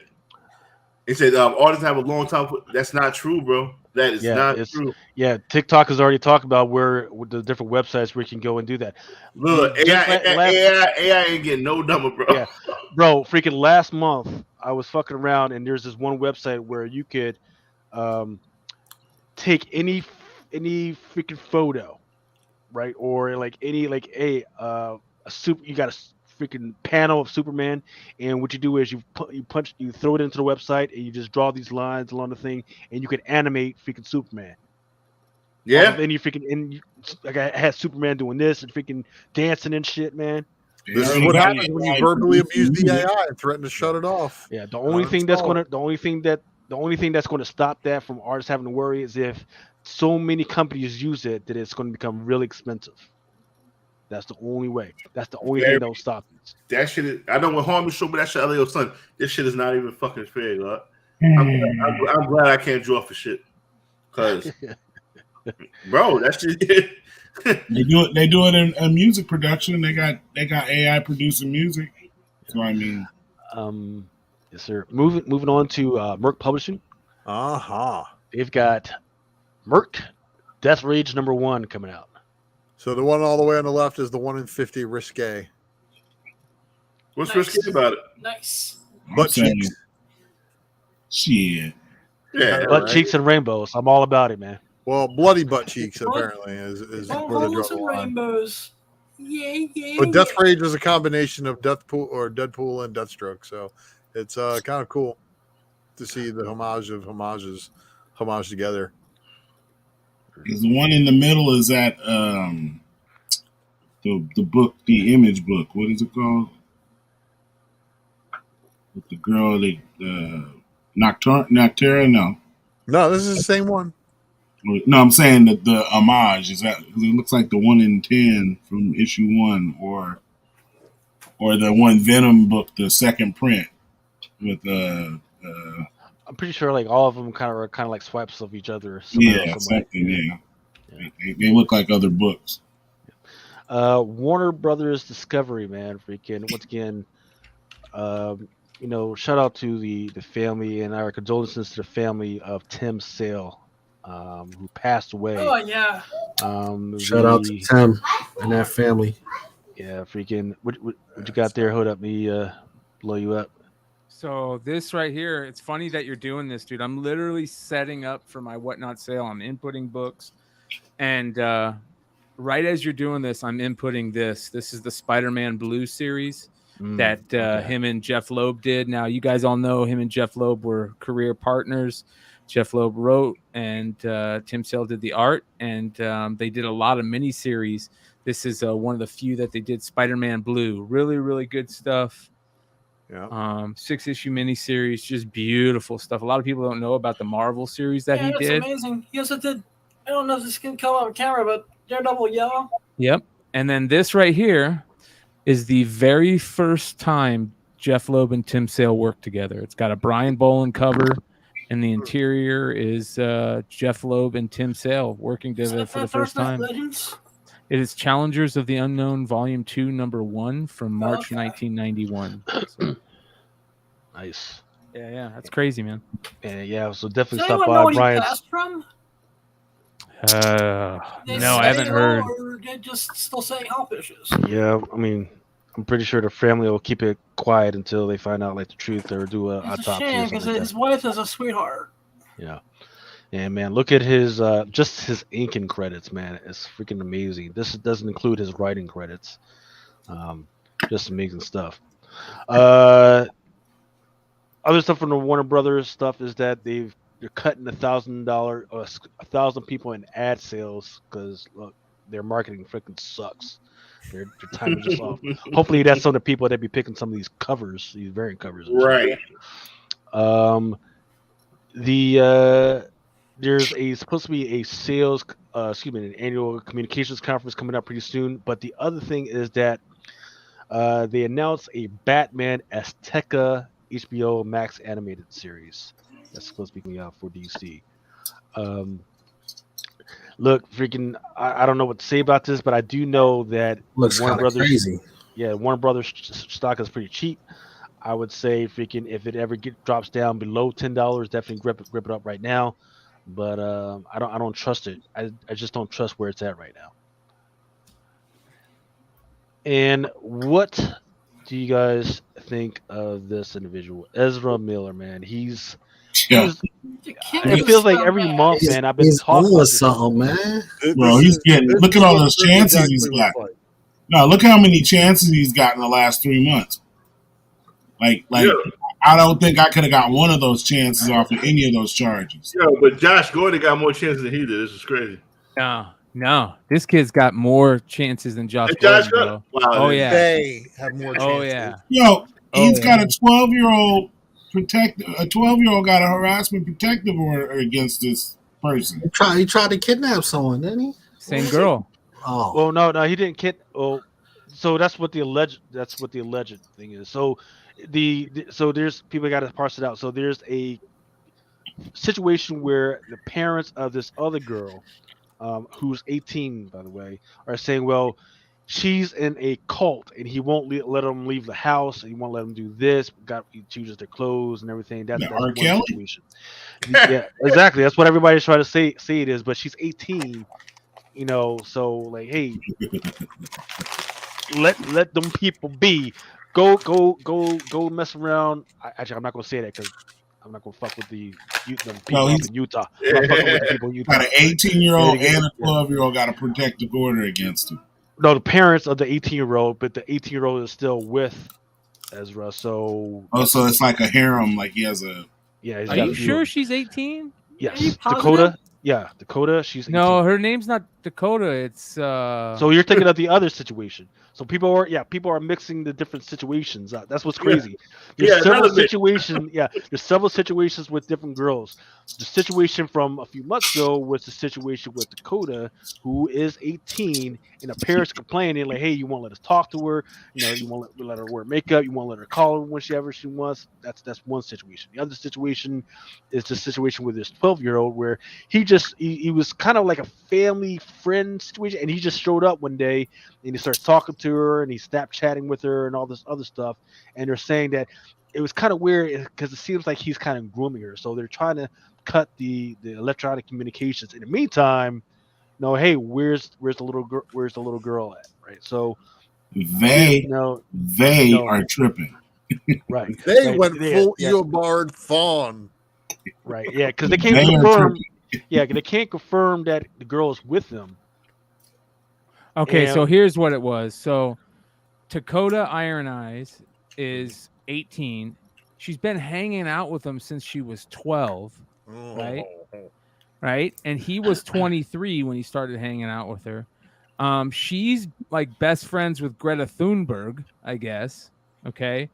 And the parents have been saying that Miller is been grooming her for a while, doing some really weird shit, dude. You think?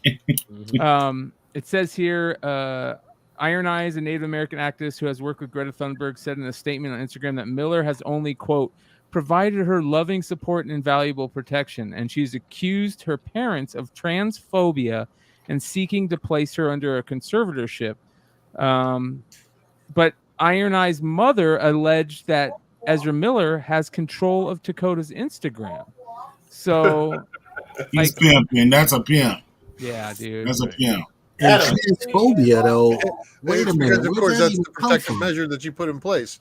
Yeah, wait till he hit his ass with human trafficking. And then on the 16th, you're right, Lucas, the Daily Beast reported a mother and her 12-year-old child have also obtained an order of protection against Miller in Massachusetts.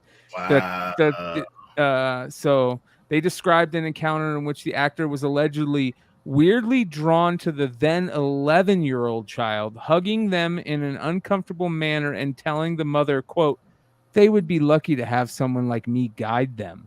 Miller allegedly also showed off a gun following an argument, warning, quote, talking like that could get you into some really serious situation. You could just see him like pulling his coat to the side and showing a gun. Like, you weirdo. Yo, what is wrong with this? This is in a movie, dude. Yo, first of all, you come to my door. I'm beating. Reverse Flash. Reverse Flash for real. I am beating the fuck out of Ezra Miller. You come to my daughter. I beat the brakes off him. He come around my dog. Beat the brakes off him.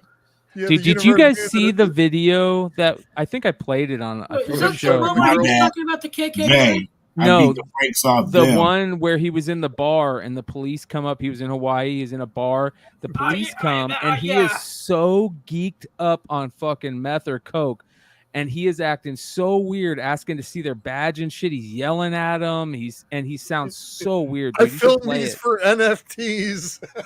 Yeah, that's what he said. Yeah, he's so weird, bro. The dude has lost it, dude. He's not a dude. He's a they. He's a they. Yeah. He's gender identity disorder. That's already a thing. He's already been diagnosed with that thing. So and unfortunately for DC, they just can't fire him outright because of his whole movie. Because they can't fire because of the whole situation. But it's beyond the situation. So law enforcement. What they need. So you're not protecting the LGBTQ plus anymore. You're talking about. But he got to remember, he hasn't been arrested. He hasn't been arrested. Because he's violated the personal conduct policy of the NFL 1, 2, 3, 4, 5, 6, 7, 8, 9 times. Right. He should have at least been suspended for 2 seasons. I mean, and this dude is just walking around charges. This is where the precogs, like in that Tom Cruise movie, would have kind of put him to the side real early. They would have been like, something's gonna happen in 5 years from now. And the Flash movie's still coming out. Yeah, but it has to. They're gonna deep fake Grant Gustin's face over top of Ezra. I don't, dude. They would. Here's the problem. He's not just playing one character in the movie. He's playing like 3 or 4 characters in the movie. There's 3 different versions of Flash that we know of that he's playing that are in scenes together. All 3 of them are in scenes together. You know what I mean? Like, that's going to be a lot of work. This movie probably fucked him up even more. Something's wrong with him. I mean, for sure. And you know what's funny? If it wasn't for all the weird shit, sorry, Remo. If it wasn't for the weird shit, people would like him because they actually, when Justice League first came out, if you remember Batman vs Superman, they actually liked him as Flash in it. Yeah, his quirkiness was kind of cool about it, or their quirkiness. Even was in cool. the Justice League. That's how he be bagging them 12-year-olds. Fucking quirky. It's crazy. Man, this guy got a rap sheet in the last 3 months that would put somebody under the prison. Right? I was saying this is such a short period of time that they would have did a gang injunction. They would have did all kinds of shit to try and get this dude off. He would have got a RICO. He would have been solitary.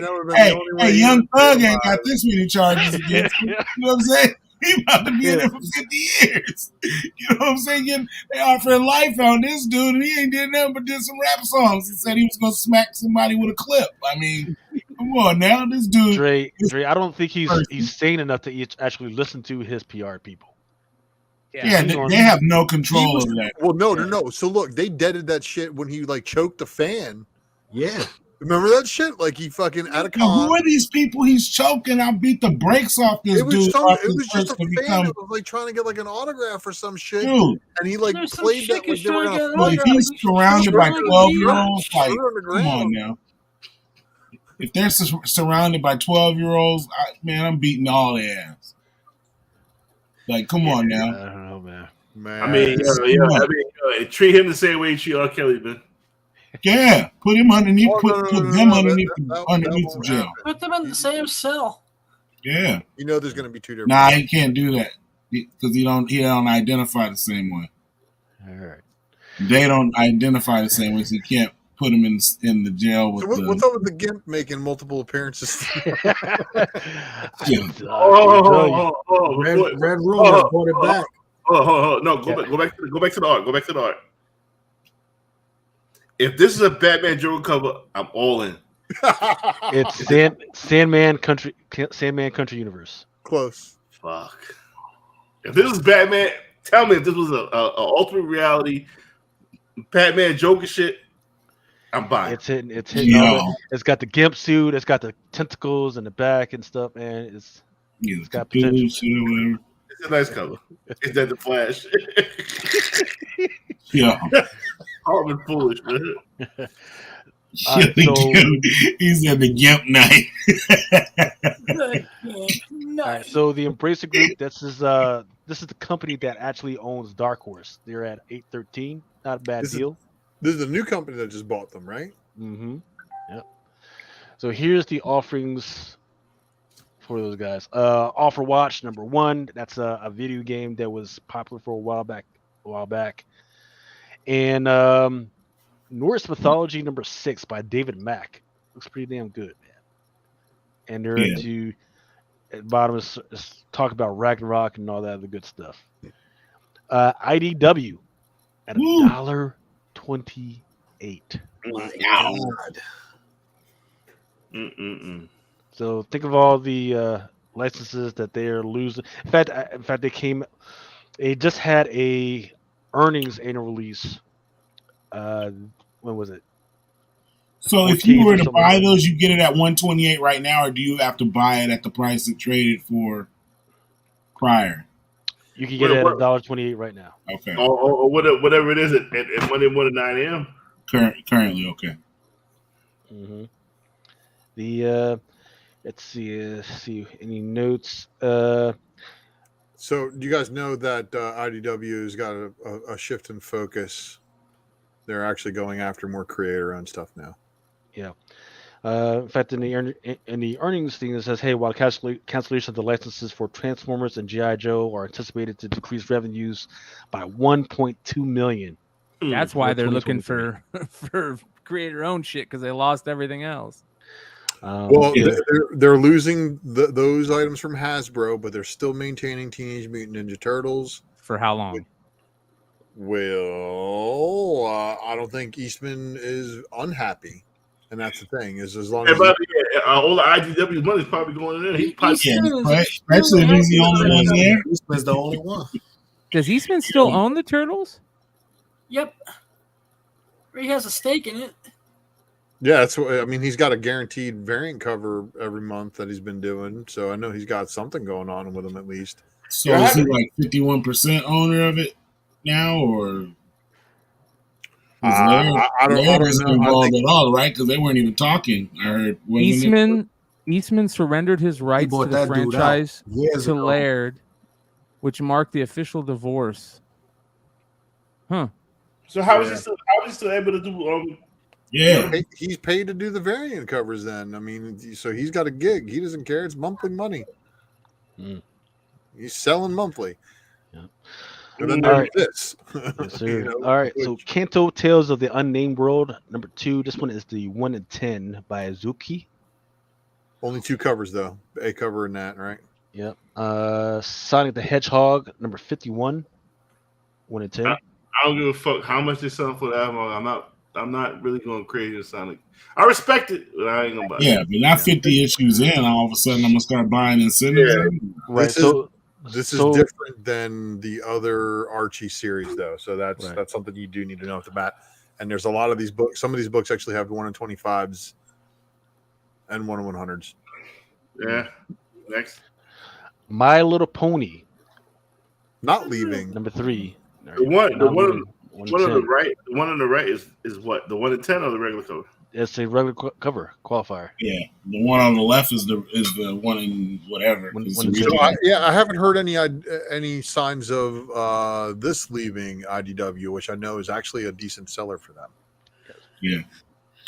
Bro I News think United. Trish is still doing covers for that, right? Trish Wilson? Every once in a while. Every so often, her and Tony are still doing covers. Teenage Mutant Ninja Turtles is still on FOC. They brought it back. 131. Genesis cover. Going to the Image stuff. Impact Winter #1. It looks kind of ill.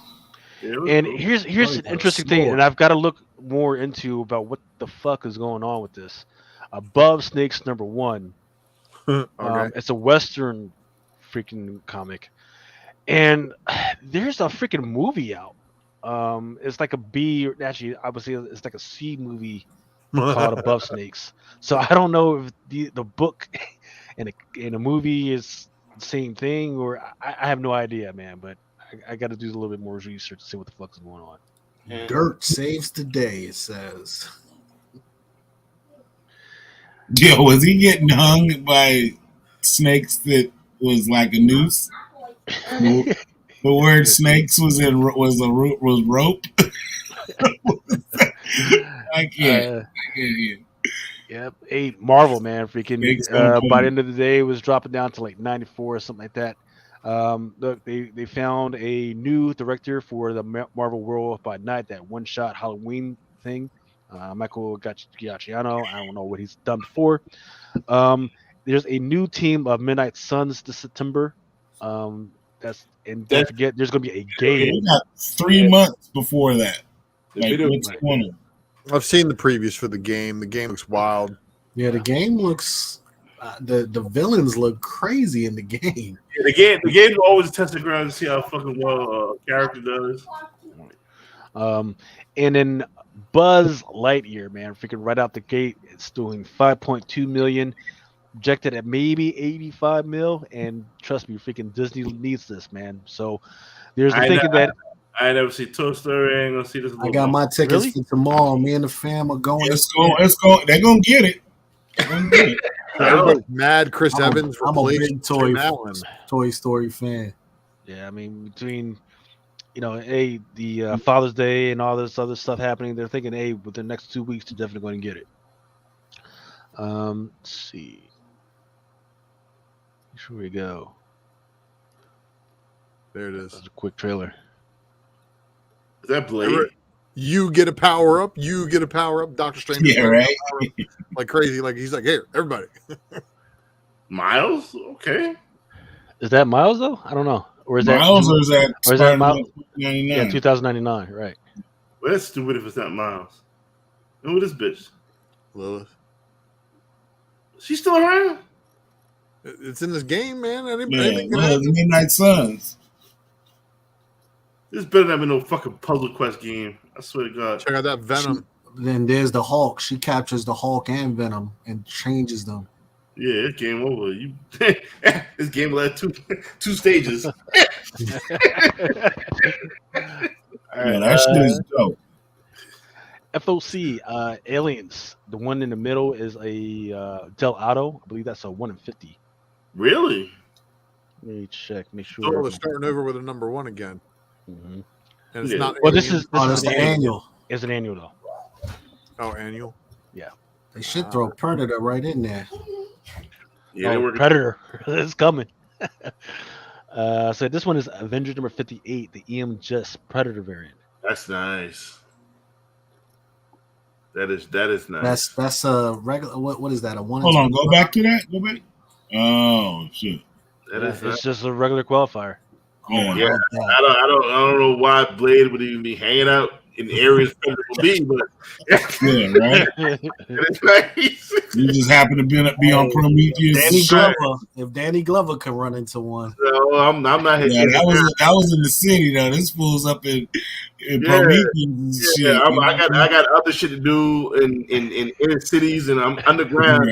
I'm not running The odds of me running into fucking Predator is that high. I don't know what the fuck, but it's good. He's the sheriff of Vampire Country. He's just going to send in a whole bunch of cannon fodder and let the Predator tear through. There've been plenty of Predators on the train, man. Listen. And it has a train that says Avengers. So. Listen, I live in New York. I don't go nowhere near gang members. I go to work and I go home. Blade, you do the same fucking thing. Stay the fuck away from Predator. I don't know what. I don't understand how this would happen. Why? I know, like you don't see the 9-foot dude wearing fishnets. Right. That's that. And that's my problem with some of these Predator and some of these alien killers. Why the fuck am I hanging around? Yo, thank you, Franco's Comics. Thank you. Appreciate you. I'm flipping tables over that. That's awesome, Franco's. Thanks, man. Appreciate you, man. You're always fantastic on IG. Always sharing the love, Franco. Appreciate it, man. Thanks, Franco. I still don't know why the fuck. Franco's a good dude. Why the fuck lady is fucking around with Predator? well, look, he's one hand in the sword at least, just like Look, freaking Marvel freaking got control of Predator and aliens right now. They're gonna make that shit happen. I mean, it could be real though. I mean, he could have heard, caught wind of Blade and came and wanted to test himself. You know what I'm saying? To come out here, but now it's that had to take place in New York or LA or wherever. It's wanted to hunt Blade.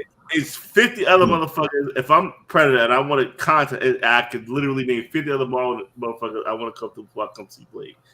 I was just about to ban him, Mel. The nigga fun. Yeah. All right, let's go. What we got next? Make it HD fun, everybody. That's adult dating. I thought we had more. I thought we had more Predator books. Oh, they're coming. That's it. Okay. They're after being delayed. What I was thinking was that. Yo, Judgment Day, man. Read this shit, man. I'm looking forward to reading this. Not just getting these covers. Somebody give a fuck about it in 3 months. Yes, sir. So the one over to the far right, that is a 1/100 Brooks. The one in the far left, that's a Momoko, not an incentive. And the one in the middle, that's the Hidden Gem as well. That's a 1/50. It's a Kirby. Looks like it. The one to the far right of Miles Morales, Spider-Man number 40, there is another Predator freaking joint. And that's when it's interesting because you got to remember, freaking Miles Morales has the ability to go invisible. Predator, he can go invisible as well. So that would be an interesting fight right there. This is a battle of just heat vision. Look, we all know Miles is OP, okay? Miles just got to get up behind that dude, sting him once, and it's over. Yeah, on the Predator, man. Predator strong, man. See, what good does it do if all his stuff is fried? Like if Miles hits him with one zap, man, all his technology gadget on that armor done.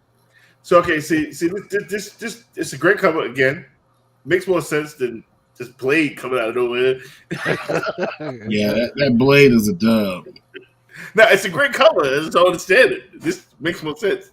That's what I'm saying. I'm like, yo, number 40. All these covers for number 40 look really good. They do. When we last saw Miles' uncle in the 616, he's dead, right? He died as the Iron Spider. Isn't that what happened? Yeah. This is still that alternate universe. Yeah. For now. Right. I see where you're going with that.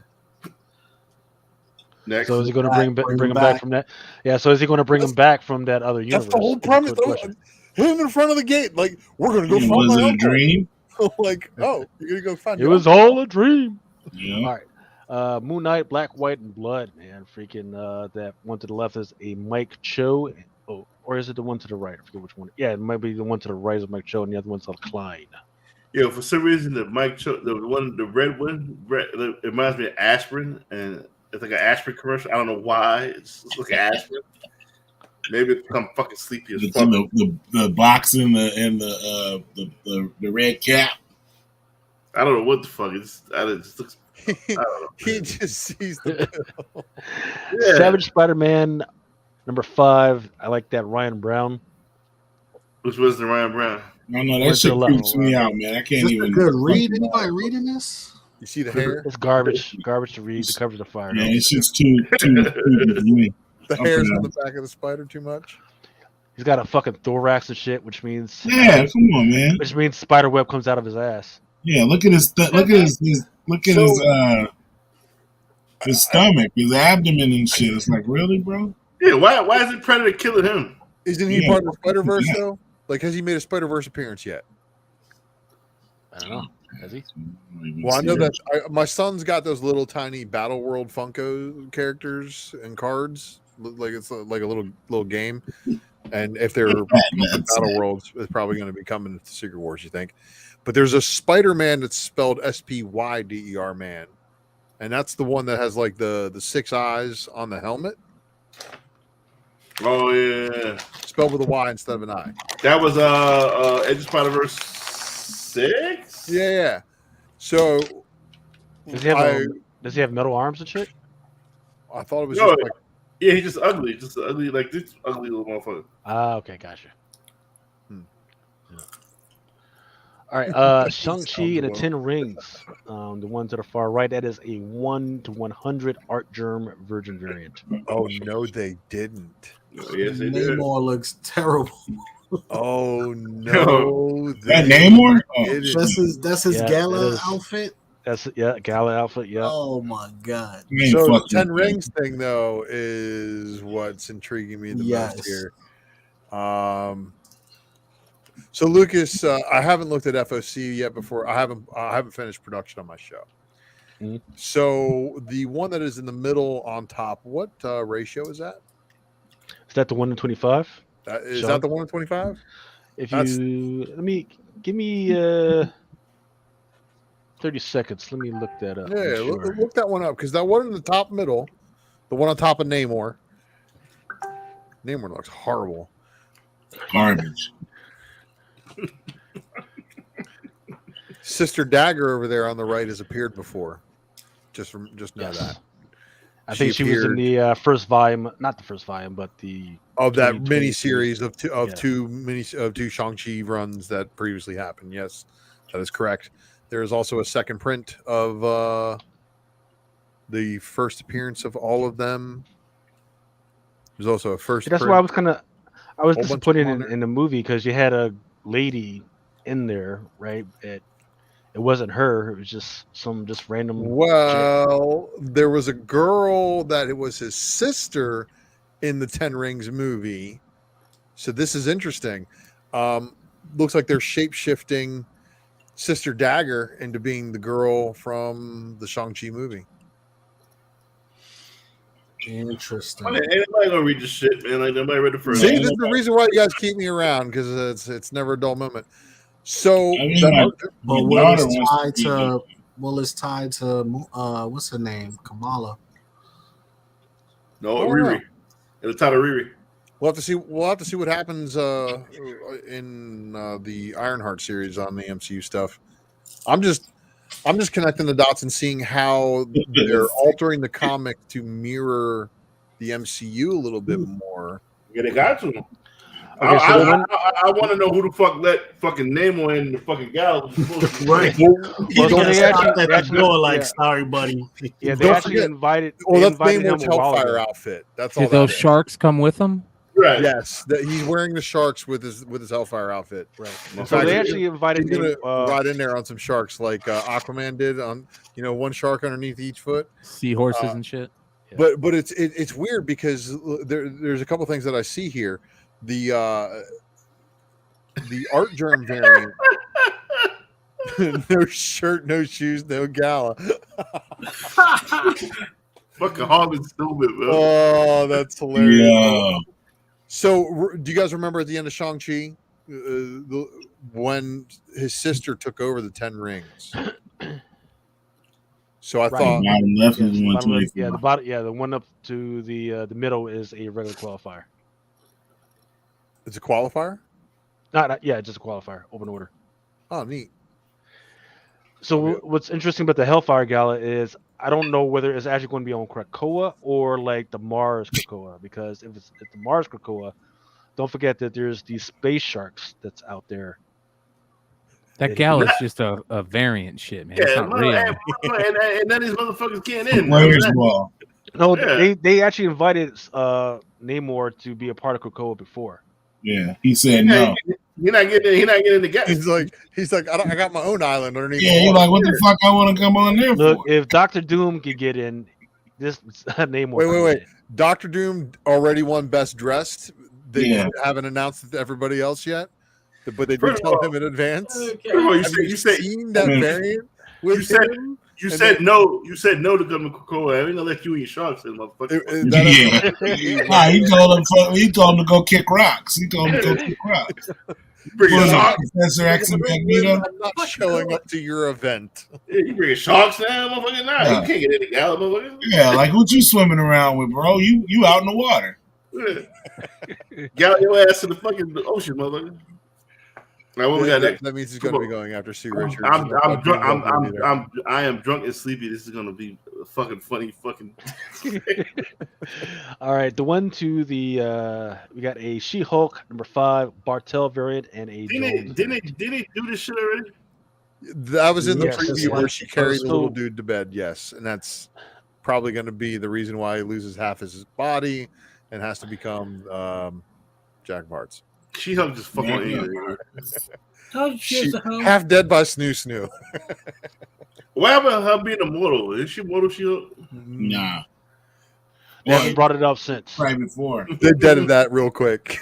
They did it one. Yeah, nobody gave a fuck, so it was like, whatever. You know. The Bartels always look good. Yeah. Spider-Gwen, Gwenverse #4. They'll do well, but the land I actually do want. I can't. The one on the all the way to the right? All the way to the right. Yeah.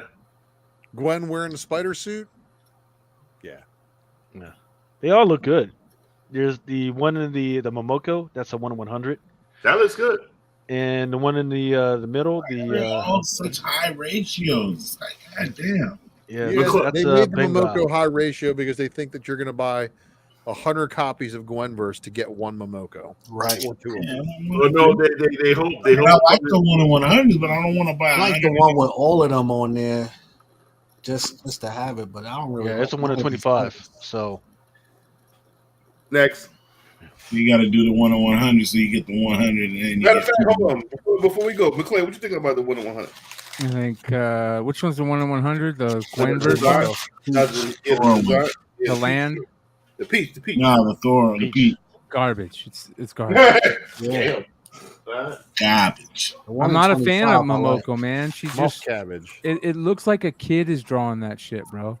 She's overworked. That's a talented fucking It's a kid. 6-month break. What are you talking about, bro? Look at her. Look at the middle figure.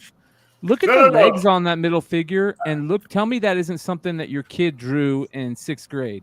No, you know why? Because if my kid do this shit in 6th grade, that's better work. Than Rob Liefeld. I'm telling you, Marvel is like turning anything that they can get from her into a cover, and I bet you that was just like hey, we need some design work on this Gwenverse book. Can you mix up a Gwen with these characters for us? Right. And, give us some designs. And they literally took the designs and said, "We're 100 variant." And everybody who's buying is like, "What the fuck is this?" I totally agree with that. All right, so let's go next. That Greg Land is going to be the fire, though. I like these. Star Wars #25. I love the one to the left. I just love the colors just freaking pop for me. That's the A cover too, isn't it? Yes, sir. That second cover in is bad. I'm not sure whether it's the cover A, but it's one of those joints. I agree, McClay. The second cover is dope as fuck. That's Vader. Yeah. Walking in some Atwalkers, man. I'm telling you, like this, all 4 of these covers are dope. Yeah, the far right one's dope. Ooh, that far right one's really fucking good. What is that? Is that a ratio? Gotta be. It is.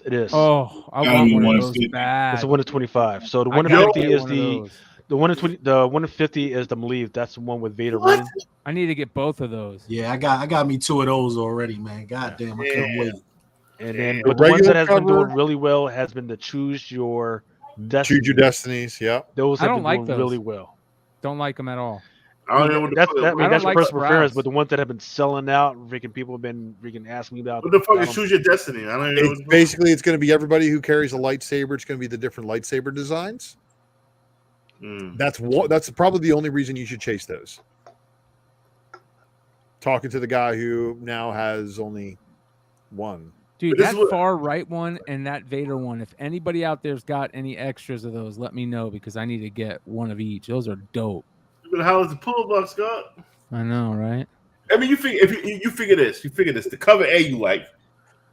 I'm not. No. I don't want cover A's.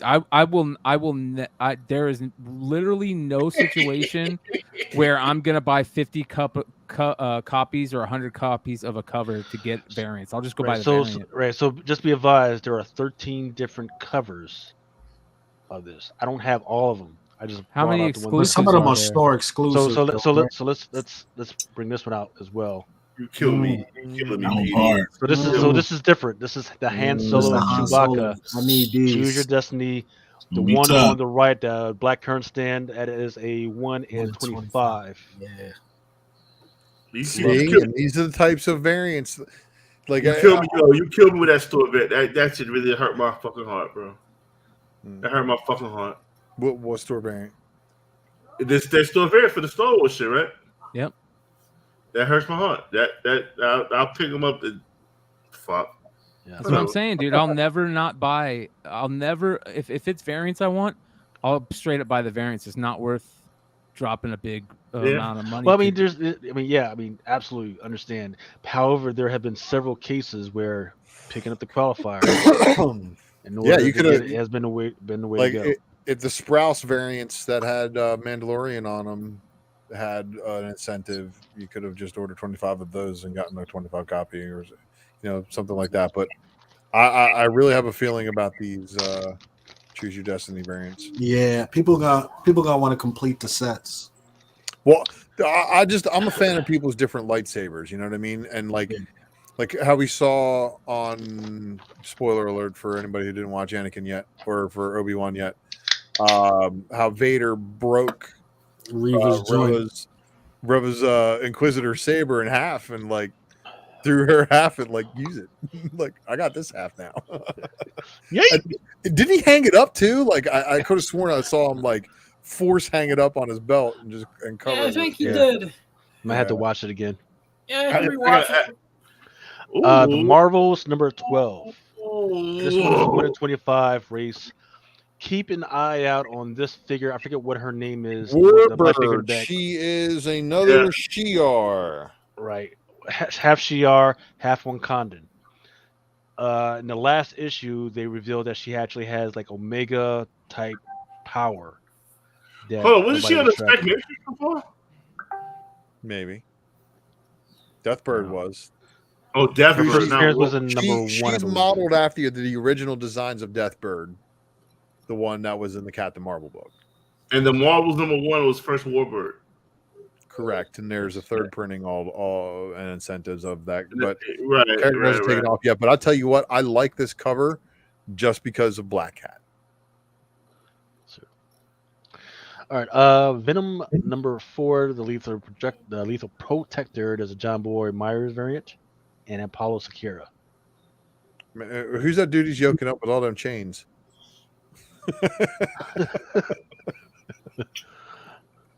Yeah, right. Not gonna matter. It doesn't matter. He's just lunch. Yeah.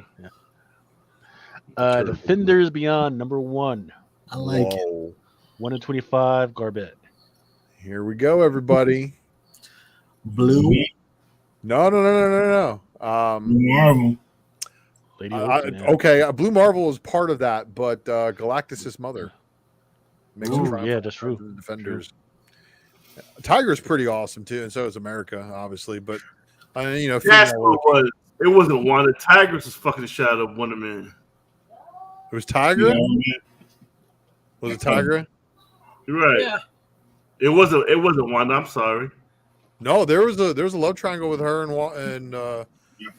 and Vision and Simon. Wonder Man a hoe. All right, let's go. Yeah, Wonder Man is a hoe.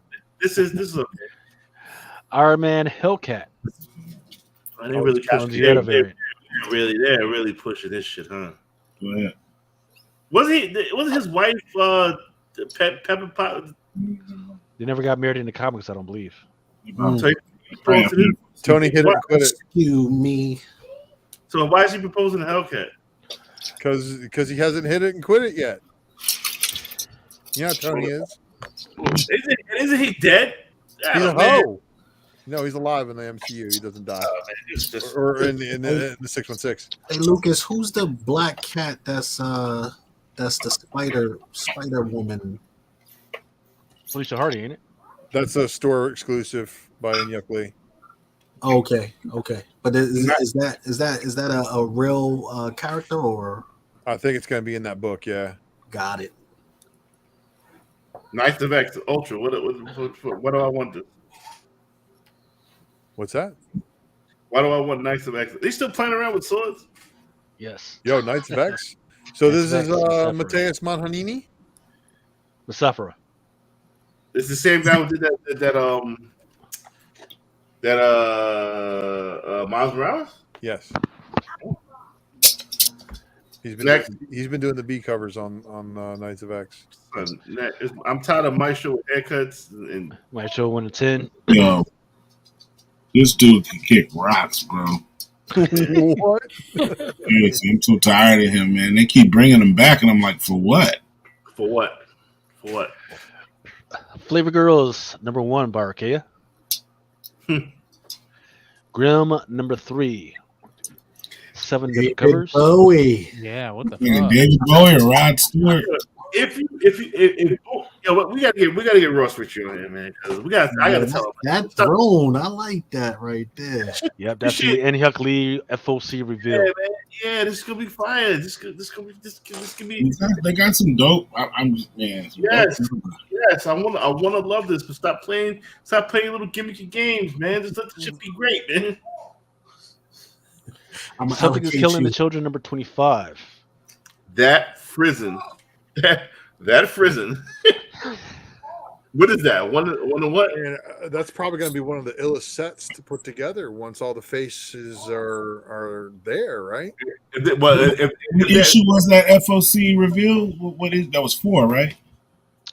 For There was an FOC reveal. There's all types of unlockable shit, man. They're usually die unlockable cut for each one of these. Stop playing games with the people. Like, yo, this. So this is a new character. This chick with the bandana over her face, huh? That's not Erica Florida. Nah, this is a new chick. They reveal like 20 covers tonight, man. I'm like, I don't know. You're playing games. Yeah, you can't do Sick can't do what it did for number 16 and expect it to work anymore.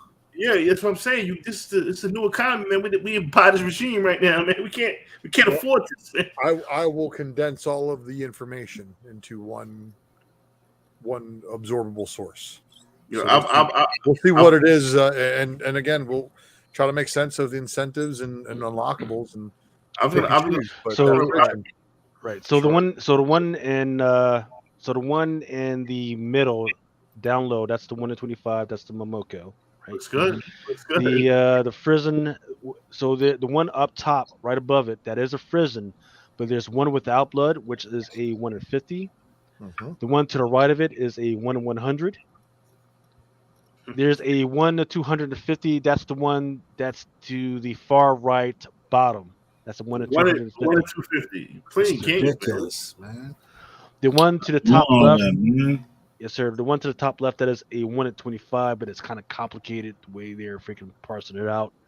And the Frizen is also an unlockable again, so look for that to be kind of expensive. But yeah, I'm just gonna write that all the time. When Trump get back in office and the economy get back right, I'm just gonna buy it. Yeah, just wait, because there's probably going to be some retailer exclusives out there. Oh, there's 15 that got released tonight, man. At least, but they look good. I'm not knocking. They look. Some of them look good, but I just can't invest in them anymore. And you know, Boom's rules on doing like store exclusives, they don't do them unless it's like the beginning of a story arc or something like that. So yeah, they do them. They do them. They're milking this series for everything. Because it was supposed to be a limited series originally, I think. Yeah, and it's what have you done for me lately? Like, ain't nobody talking about this book. They should have stopped at 15 and left it. Yeah. All right, moving on. The caricature of Xena and her little friend Lizon and Belit and Valeria, number 3. I love the one to the left. That's the Fiomera version. Listen, One to 10. Xena had a redhead. Okay, that's the difference. Valeria and Belit is a brunette and a blonde. Completely two different things, Lucas. Okay, Mr. Red Kryptonite. That's right. I am the gatekeeper of Red Kryptonite. Book of the week.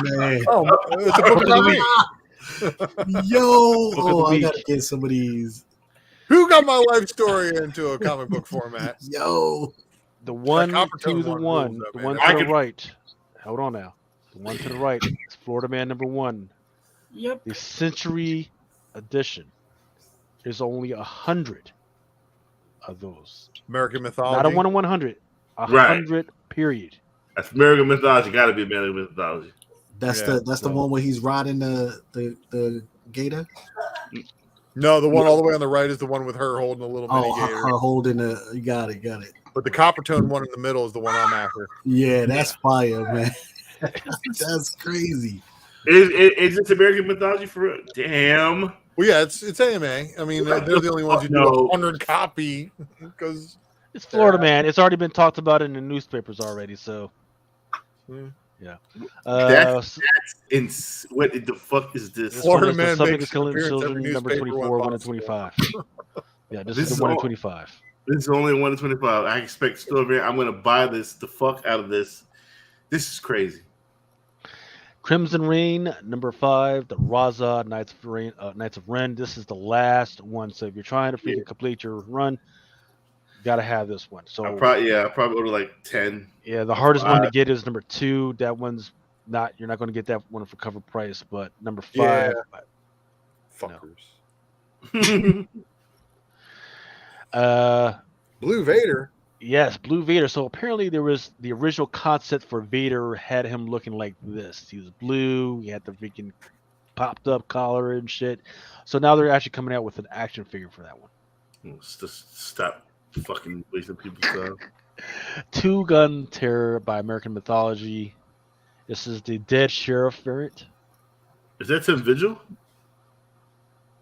It doesn't. I don't have the. No, that signature underneath the arm right there does It's not Vigil. Looks good though. Another one by American Mythologies, Willy's Wonderland. This one is a limited edition Slash in Time movie variant. No, $9.99 cover price. This looks like some Five Nights Freddy scary types. Yeah, you got to remember this is the prequel to the movie. Yeah, I got a lot of those. I got a lot of number ones, and they didn't do shit. So, and that's it. I know what box they're in. So fuck this book. Next, you got the Ultra's one with the poster. I got a stack of this dumb shit. Yeah, that's what I don't know. I don't know. Yeah, I don't know if I got the. Matter of fact, I got it from you. AOD versus Reanimator Necronomicon, cover L by Tony Fleeks. Look at that. Yeah. These Ultraviolets by Dynamite, they've been doing really well. This one is Immortal Red Sonja by Lurie. Really. Vampirella Strikes by Lucio Perillo. Damn, that cover's fire. It's all right. Yeah. More Vampirella Strikes number 3. Who's the one to the left with the shades? Caldwell, 1 in 10. That's pretty good. One in the middle, that's my favorite, the Segovia. I see a vision. Remember, she's not a vampire. She's an alien. Right. Whatever. But she's fucks with Dracula, though. What the fuck is this crazy shit? Playthings, number 2.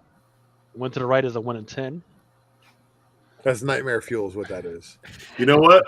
And I'm gonna keep this to myself, but yeah. Hold on. Oh yeah, just. What's the name of this dumb shit?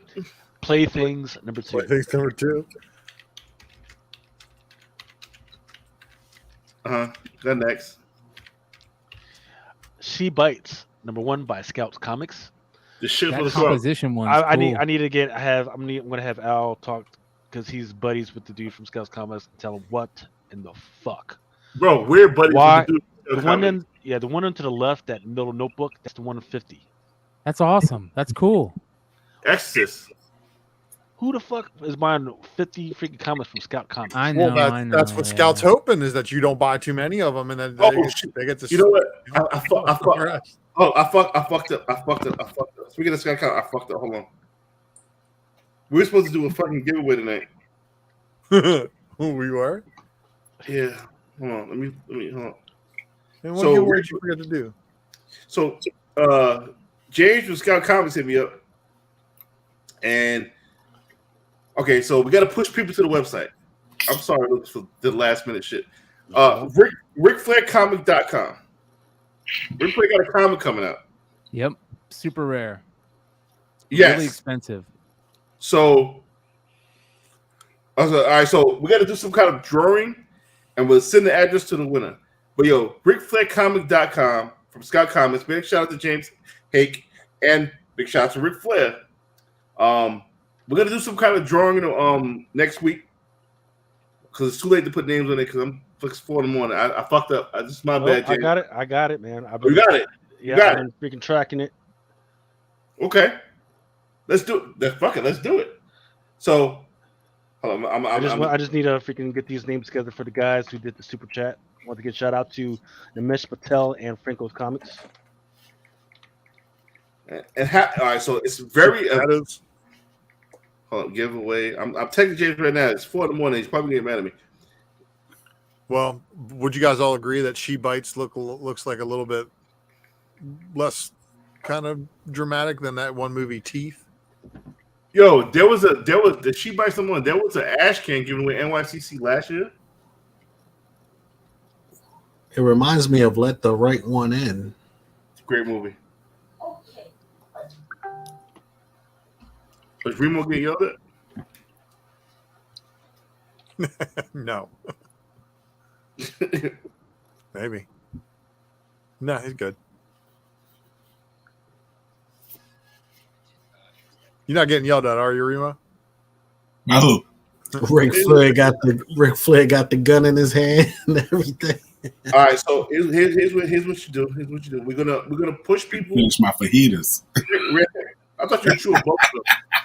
RickFlairComic.com. Push go to the website and there's a newsletter. You sign up there. Sign up for the shit.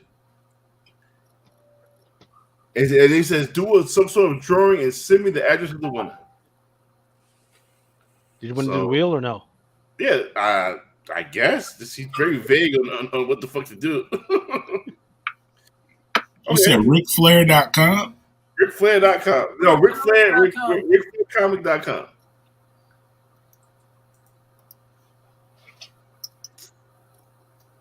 Okay. Do some sort of drawing and send me the address of the winner. All right, fuck it. Lucas, spin the motherfucking wheel. RickFlairComic.com. Can we get a woo? Woo! Ooh. Round and round it goes. Where it stops, nobody knows. Good luck to everybody. And this is my bad. I should have fucking. I work hard, man. Hoping somebody I know. Like he's reading instructions on Jello. Patel. Is that Franco's? Franco. Wow. Yes, that's great. This is why the super chat makes him lucky. That's great. That's great. So they got to ship to the UK. I'm gonna let him know. Franco's comment. Email me. IG me your address, and you get a Ric Flair ash can. Big shout out to Scott. Big shout out to Scout Comics. They are showing love to the community. Ooh, that joint 300 on one of them. Really? Woo. That was the medal, right? Yeah. That's the autographed medal. That was like $3.99. But yeah, and I love the composition cover. God damn. Yeah, I told you they're expensive as fuck. Yeah, we're supposed to yeah. Next. Hey, real quick before I'm gonna bounce, but you can't leave. We gotta talk about the whatnot shit. Okay, well let's do this real quick. All right. Before we talk about the whatnot, before we shit on whatnot. No, I'm not shitting on whatnot. let me share my my upcoming sale. I'll send the link in the private chat.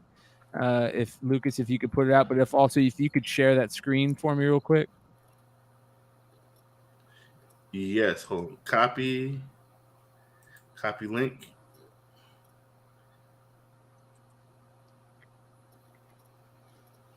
Yeah, there you go. Hell, motherfucking yeah. What the hell? Oh, sorry. Yeah. So this is all the shit that's going to be available. Long 3 to 4 hour sale. Can you guys hear that music? Yes. Yeah. Sorry. I thought it was me. What about now? Yeah. Yeah. You can still hear it? Yeah. Yep. Yeah. Mute your tab, bro. Mute your tab. Why the fuck is it doing that? Anyways, let me do it. So there we go. Yo, you got some fucking fire, God. Yeah, dude, there's a lot of good stuff, man. A lot of good stuff. So, yeah, raising some money for some more hopefully Jordan rookies. I got one more to buy this upcoming weekend. One more.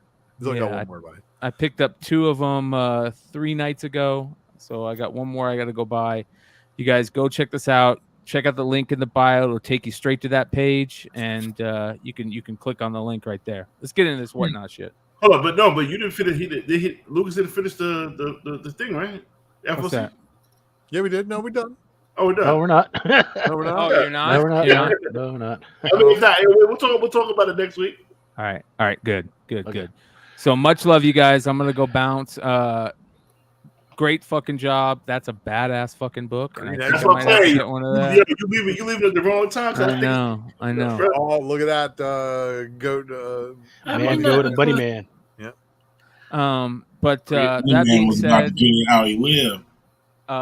tomorrow night, Modern Comic Mayhem. Mel, do you got a sale tomorrow night? Yes, I do. I have a huge sale tomorrow night. Show me love. All right, we will. Make sure you guys follow everybody on this channel. If you can and you're not subscribed to my channel yet, we're like less than 120 away from 1,000. So go check it out. Hit it up. Sign up. Once we hit 1,000, everything changes. So Yeah, see you guys. Blam. All Much right, love, guys. Peace. Have a good one. Take it easy, bro. Sir. Man, So Goat, and there's- Bunny Man, huh? Yes, I have Man, Goat, and Bunny Man. There's the Green Eggs and the Ham cover C, which is a 1 in 10. That's one in the middle. I love the one to the left. That's that Blink 182 homage to the cover homage. But man, some of these covers were. ratio on that? I like The one in the middle is a 1 in 10, but you talking about the Blink 182 one? That's just a Yeah. qualifier. That's open order. Mm-hmm. You can easily order 10 of those. Immortal Red Sonja Nakayama. That's the DNA. Yeah, Nakayama's been doing the Immortal Red Sonja, his A cover at least. Abs of steel, right? Holy shit. And the original OG design chainmail sweater. I ain't mad. Sir, Bill and Ted's Roll the Dice by Opus Comics. Hey, well, that's fucking It looks good, man. Check out that Marcus Satan. And the last item, He's the last coming. item, yes, sir. The last item that I have for FOC stuff is this Fantastic Four pop. There's like it's a Galactus freaking pop. The one that I have up here, that's the Chase pop. It's a freaking I don't know. Other than it being orange and everything, I don't know what the other thing It's is. the but it's like, heavy metal jack. I got 3 of these. I got this one. The other one is Black Light 2, but this is the Black Light Chase. But this is the Jack Kirby one, right? Yeah, is he holding Silver Surfer in his hand? Yeah, he's holding the little Silver Surfer in his hand. right, Galactus. But is that the This is the first appearance was in Moon Girl. yeah? But what's his name? The from Silver Surfer Black. He when he merged with the Void Knight. The Void, is that who that is in his hand? The Void Knight, right? Isn't that, The Void, the Void Surfer. I think it's regular Silver Surfer. It's just the Black Light version of him. Yeah. The Moon Girl was the first appearance of a Herald, not a Galactus. No, like the Silver Surfer Black one. I mean, I think it was. I'm seeing what Remo's talking about, like how after Silver Surfer Black, like he came out, he was like oily, like like yeah, exactly. He turned he when he merged with no whatever. Yeah, you know what I'm talking about. All right. These are the books that are coming out this coming Wednesday. Yes. Jurassic League #1, the second print, 1/25. A lot of people like this shit, man. Fuck this book. Disturbed, Dark Messiah. Yeah. Yeah. Not yeah. Aerosmith. Yeah, it's pretty Aerosmith #6, cover B by Necro. That's nice. Let's see, make sure I'm right. Robin Hood by Tao. Yeah, Robin Hood by Tao, yes, sir. Samurai Sanya, Perillo. Black Adam #1, 1/100 by Lucio Perillo. Foil. Yes, sir. So we were talking about #2 and #4 like that. Right. The dude is right there on the cover. I can't say for certain that the dude might not be in #1. So I don't know. Yeah. Batman, Superman, World's Finest #4 to Derek Chu. Damn, everybody got Catwoman on the cover. Sir, Hips Jenny don't Prism. lie. Hips Yeah, don't lie. this is it right here. Catwoman 44. Show the Souza. Show the And then Souza. this is the Souza Micah. Yeah. 1/25. This is the one. Yo, they selling already. Hey, welcome, Dave. Dave Mason, freaking welcome. Unfortunately, you're coming in just as we're fitting to wrap it up and everything. But welcome to the show, man. 89 live at fucking 4 in the morning. I ain't gonna do work shit tomorrow. This is fire. This is nice right here. Yeah, you think? I'm not too sold on the amalgamation of Batman and Superman together in one person. Yeah, I'm not. It's all proud of shit, but fucking Goku and Vegeta, you fucking. This is true. This is true. It's not Dragon Ball Z. There's no fusion. They do the fusion dances on. The Marvel Voices probably #1, the Bartel. Now, who is that? Okay, so this is the girl. There is Catwoman's girlfriend, Black Cat's girlfriend, and Peter Parker is a savage. As we all know, Peter is lead swinger of the Marvel 616. Swing. He swings from Mary Jane to Black Cat and back again. That's not really a swinging. A threesome and call it a day. Swinging, they gotta all be involved. That's not really a swinging. That's a side bitch. That's not a swinging. Yeah. That'll make you a swinger.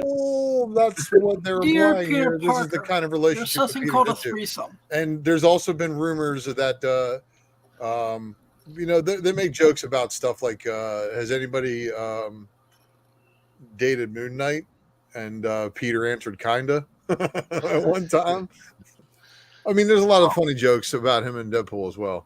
And of course, that entire Deadpool and Spider-Man realm was hilarious. Just That's a great series. That's next, man. This is just ridiculous. Knights of X #3, the Miguel Mercado. What the fuck is going I ain't on? mad at it, but I ain't. That's the dude that Storm was dancing with in Ten of Swords. Yeah, he's dead. Yeah. Supposed to be dead right now. No, he's not Yeah, dead. right. But this is a homage to Beauty and the Beast. Correct. And there was That motherfucker, he ready for the gala though. so yeah, Well, he can't be dead though. They can get resurrected. Those are the original Horsemen that left with Apocalypse. Right. Yeah. Right. But nobody from Krakoa has been resurrected yet. In this run, Nobody's been. So there's Krakoa, and then there's Krakoa or whatever. Arako. Yes, Arako. Nobody from Arako has been resurrected. All right, so put it like this: this motherfucker looks sharp as shit. This ain't even his gala outfit.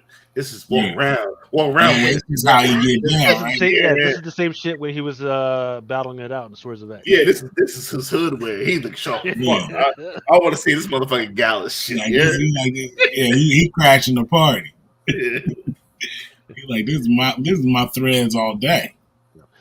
This one is the Miles Morales #39, the Hellfire Gallant. This is the one that's going to be on short order. Who's this? That's Black Widow. Mm-hmm. No, that's the Gimp. Remember? Yeah. Right, and don't forget that there's an Adam Hughes variant of this as well. She would look at her with a stupid ass fucking shit. Maestro World War M. Just one in short order as Yeah. well. Yo, just kill this motherfucker already, man. I'm making Over fun of yet? Maestro. There's the 1 in 25 second print for Hulk versus Thor Banner of War Part 1. Yeah, hey, man. Whatever, nigga. They're both Silver 60. Surfer Rebirth number 5, the Skrull variant. How the fucking time this motherfucker to rebirth? There is the Something is Killing the Children. Number 24, Jenny Fresno version. This one is the 1 in 50. Old Dragon? I don't know who the fuck this dude Missing is. half his cheek on the one side. I can tell you It's that. pretty, this is pretty savage. Very nice color. Very nice. And lastly, Captain Death Edition by Coffin Comics. Homage to Captain America, limited to 500 copies. Took him forever. That shit FOC'd sometime in So 2021. what, it's going to be Lady Death? Yeah. Yeah, whatever. And gentlemen, that is all I have. 4:21 a.m. on the East Coast. Yeah, I was going to talk about the market and the comic market. Yo, I'm just going to sum it up. Comic market fucked up. Right. Yeah, it's fucked up. What I will say is, if you have a whatnot, especially if you're doing trading cards, if you do a whatnot sale, make sure you put the appropriate price. Don't freaking go, I'm gonna do a freaking $1, then get pissed off. No, it's pre-bids. It'd be pre-bids. Like if you on good books. So There there's will be pre-bids. right. So it was I think it was treasure breaks or something like that.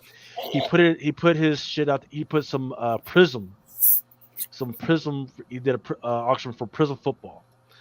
A box of Prism football is $1,500, right? How much?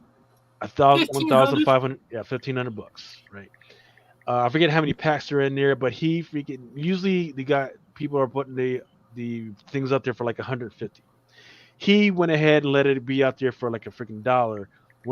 A few of the bids actually ended for like $34. So of course he was mad and started cussing everybody out in this fucking auction. So look, can't freaking do that, man. Freaking, maybe hey, it happens every day. People. Yo, did he honor it though? Did he honor the sale? I don't know, because I think he freaking quit his shit. He fucking shut his shit down. Shut his stream down, yo. People in auctions, man. You start shit at $1, man. It happens. You got to be ready to take that L. Yeah. Or put it in at how much you want to make, man. Exactly, man. Started at a number. Hold on, let me. Since we hold up, I'm looking at my box. I'm sure the fuck I'm giving up. Come on, if you guys don't mind. Nah, we good, man. But that's crazy right there. You starting cards that's going for 150, and you expect it. But that's your fault. Yeah, because people are like, yo, you know what? I'm gonna let my man get that today, right? And you like, damn, I thought they was gonna bid that up. Nah, yo, they let it happen. Sometimes the chat is just good with it, like, yo, let somebody get a deal tonight. And you be like, damn, I lost $50 on that. This is just some of the shit. I don't want to go too deep because I'm fucking hungry. I hear bird chirping. My wife probably cursing the fuck up. But $1 1 minute, man. Yeah, Shuri. Yep. Shuri. Ooh. Damn. The Echo. And all of these shits is 9/8 slam dunks. Squad. He's on the throne. Oh, second print.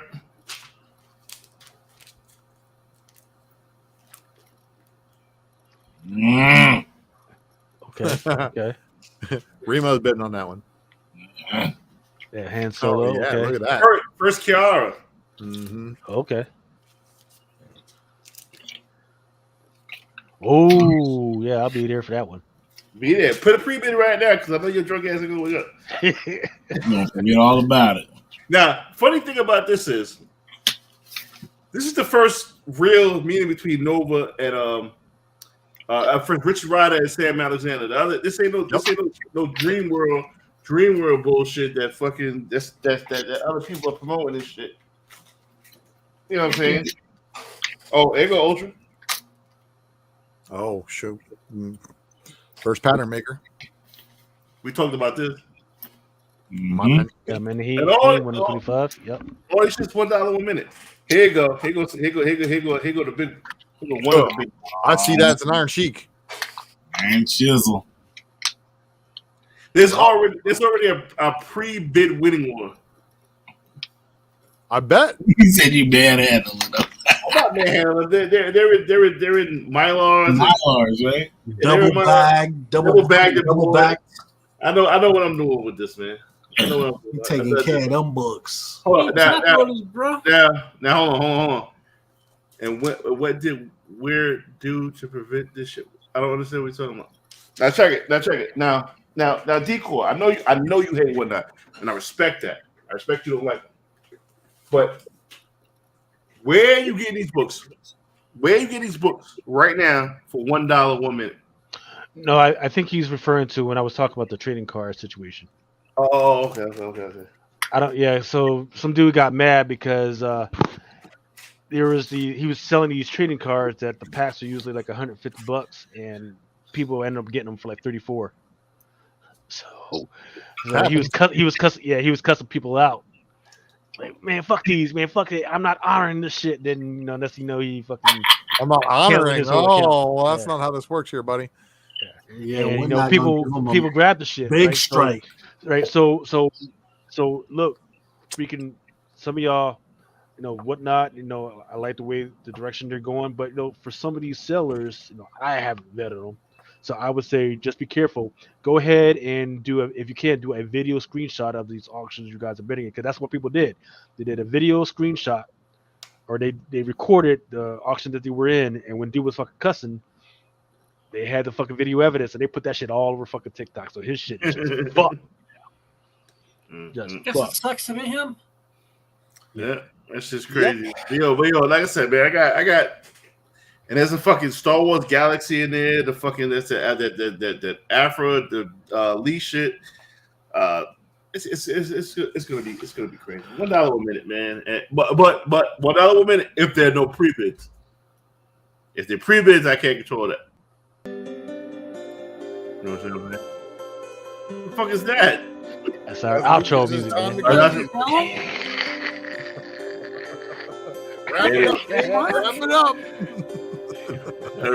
Wrap up music. Man coming on. Play them off. All right, you guys got anything last to say before we get out of here? Nah, get rid of the next no, man. I ain't trying. Let's steal our thunder at the end of the night. We need a Remo rant section. Remo's rant. Yeah, Remo. I was in rare form tonight, man. Remo showed out tonight sober. This is the rebirth of Remo. The rebirth of Remo and shit. This is good naked adult type music. Yeah. I heard it. Look, somebody go fuck or some shit. Yeah. Well, we're talking about specking on fucking. What happened? Fucking, right? We did a lot of specking on fucking tonight. I did get to banhammer somebody, which finally happened. It's good. Feels good. What the fuck does that mean? Banhammer? It's where I get to ban them. Who's you ban? Oh, ban. Okay, ban. I was like banhammer because I'm thinking you got a trombone and you're fucking hammering shit out with. No, man, this ain't band camp. Oh no, I was thinking thinking band camp. All right, let me get the fuck out of here, man. Yeah, it's time to go. Peace, Yeah, I y'all. gotta get going, Appreciate too. y'all. Secret variant whenever I can. Later. Deserve. For each man his time is paid. Until he walks along the beach and sees his future in the water. Along life's arc within his reach.